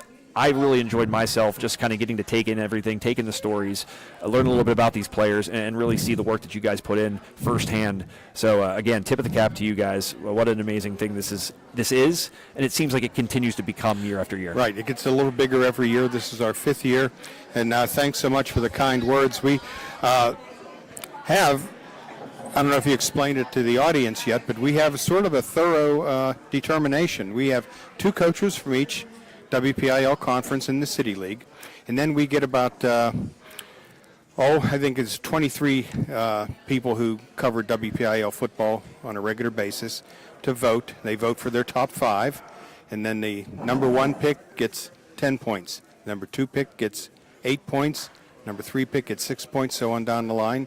And we send them into the CPA and count them up, and we determine our top 5 and then our eventual winner. So. George, you're a student of your craft. That speaks for itself. I spoke about that on the air earlier, that you're just a wealth of knowledge, and it's so fun listening to you. I'm going to guess you did your research on all these guys. I'm sure you probably watched a lot of tape and just kind of learned who these young men were. Matt Sieg, the winner. Tell me about your impressions of him, what you saw whenever you either saw him in person, watched some tape, and you got to meet the young man today. Yeah, he was here last year. That's correct. Yeah. So went out to the school. We go out to the school and give the 5 finalists a framed invitation and a hoodie and a couple of other sorts of things. And we kind of spend some time with them, get to know them. But Matt is just so incredible. 3 times he rushed for 1,000 yards passing and 1,000 yards rushing in the season. Just amazing. And all you have to know about them is they beat Clairton last year. Clairton was thought of as unbeatable. Unbeatable, yep. Now, I'm going to ask you this question. What would you be most proud of, George Guido, if I were to give you these 3 things? And I don't have to look at them because I have them memorized now. I said, obviously, you're going to say the 2 Whitfield championships is what you're most proud of. Team accomplishments, like guys like that, they're always going to pick that. So I said, that aside, 160 touchdowns, which is insane. The 3 years of 1,000, as you alluded to, first guy to ever do that. Or one of 2 guys to do 4,000, joining Terrell Pryor. Yeah. Which of those 3 do you think Matt chose? Well,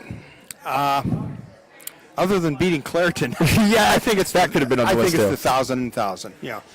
Because you have to have a lot going for you to do that. And he's in a category of it by himself. Yeah. He actually picked the 4,000. Did he? He did. Okay. Well, I don't blame him. Yeah, that's the same sort of thing. Yeah. And it kind of led to the young man that he is. Athleticism out the wazoo, basically. And he loved. He grew up admiring Terrell Pryor. Yeah. You talk about George. You saw Terrell Pryor play basketball too. Yeah. He was. Some say he was just as good at basketball as he was football. Right. And that kind of lends to Matt's athleticism. Yeah. The rushing numbers. Insane.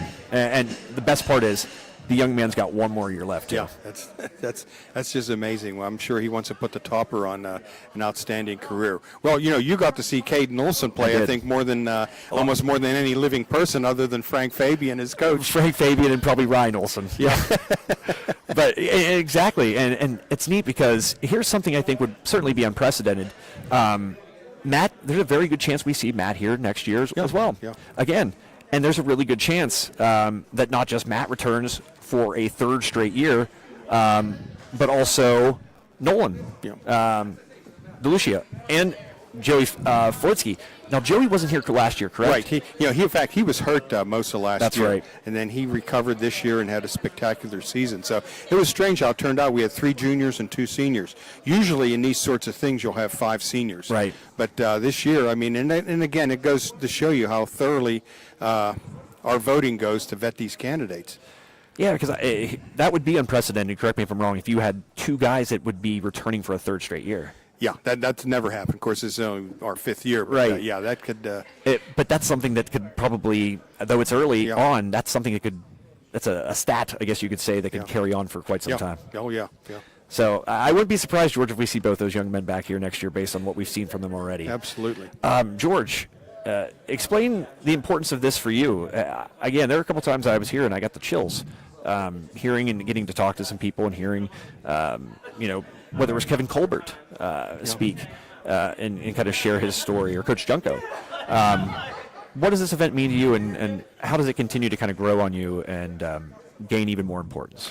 Well, more and more people know about this award. When we first started out, I'd approach a coach and say, hey, we need a coach from your conference to vote, and here's how we do it, and had to explain to them what was going on.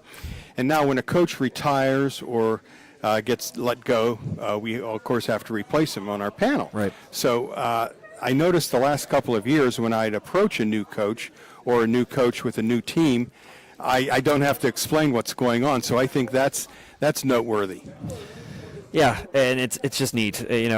I've known you for quite a few years now, and I remember when this award kind of got legs. In 2020 and 2021 was the first banquet, but the award went to a player from 2020 that season. Cole Spencer, yeah. Correct. And so it seems to me that your passion continues to grow for this. Yeah. And you're retired now, George, which I'm sure you're not really retired.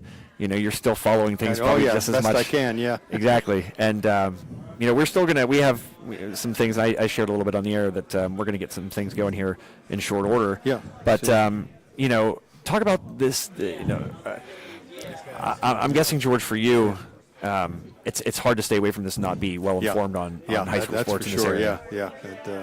Now I don't have to worry about deadlines or if my Wi-Fi is working or oh my gosh, how to get out of the parking lot. When George, you have some of these stadiums, yourself one way in and one way out. You got out when the getting out was good, because the deadline thing is only going to continue to get worse. Yeah, that's so.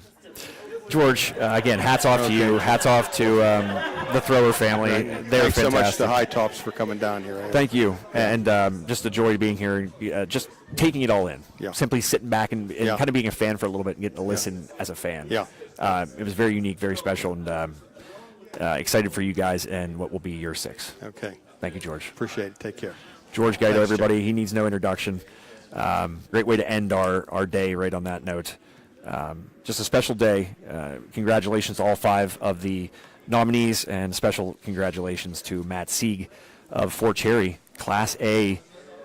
And that young man etched his name into a very special category here in Western Pennsylvania, the Willie Thrower Award winner. A special, special kid, and named after a very special man, Willie Thrower. So that will do it. Certainly appreciate all you folks that have stuck in there and listened to today's broadcast. Hopefully you enjoyed it as much as I did. It was a great joy of mine to be present for this, as I said to George there a moment ago, and kind of take it in just as what it was. And typically these kind of things I have to, kind of whether I'm broadcasting or there, to cover it more in a print journalism way, as I have to often I have for the several years. Today I kind of got to kick back and enjoy it from a different vantage point. Although I was certainly still doing, a couple things, as you probably saw, switching cameras and putting little graphics up and da-da-da-da.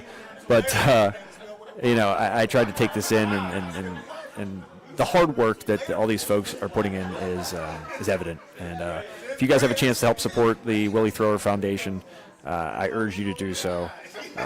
Help this thing continue to gain momentum and help student athletes in this wonderful region we live in continue to gain steam and help them do what they do best, and that's spread the word of Willie Thrower and promote his ideals, and that's certainly to best prepare these young men, not just for football, but the life they have ahead of them, because there's so many parallels that sports draw to life, and I think that deep down that was what Willie's ultimate message was, and just thankful that he was able to bring us all here today. So one final time, guys, thank you so much for joining in.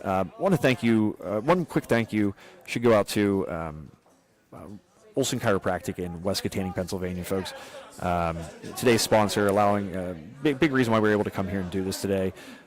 Personalized care when it comes to your health is something I think everybody takes for granted, and Dr. Ryan Olsen and his staff at Olsen Chiropractic, again in West Katanning, Pennsylvania, epitomize what personalized care is. It's thorough. You don't really know what personalized care is until you meet the caring professionals at Olsen Chiropractic in West Katanning. Make sure that you check them out for all your chiropractic needs. Whether you're young, old, somewhere in between, check them out. They have a care plan for you, and will get you back in shape. And like we like to say on the High Top Sports Network, back on the field doing what you do best, whatever that may be. So thank you to Ryan Olsen. Excuse me. Thank you to Ryan Olsen and the caring professionals and the whole team at Olsen Chiropractic in West Katanning, a family practice. So that about wraps it up. You guys are awesome. Appreciate y'all. Certainly hope we're back here for the sixth edition of this wonderful award. We sure enjoyed it today. I know I sure enjoyed it.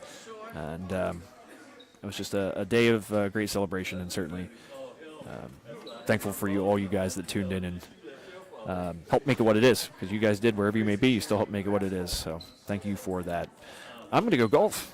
I'm going to hit the sticks, hit the links. Beautiful day out there. Hopefully you guys get outside as well and enjoy this beautiful late March day here in the year 2025.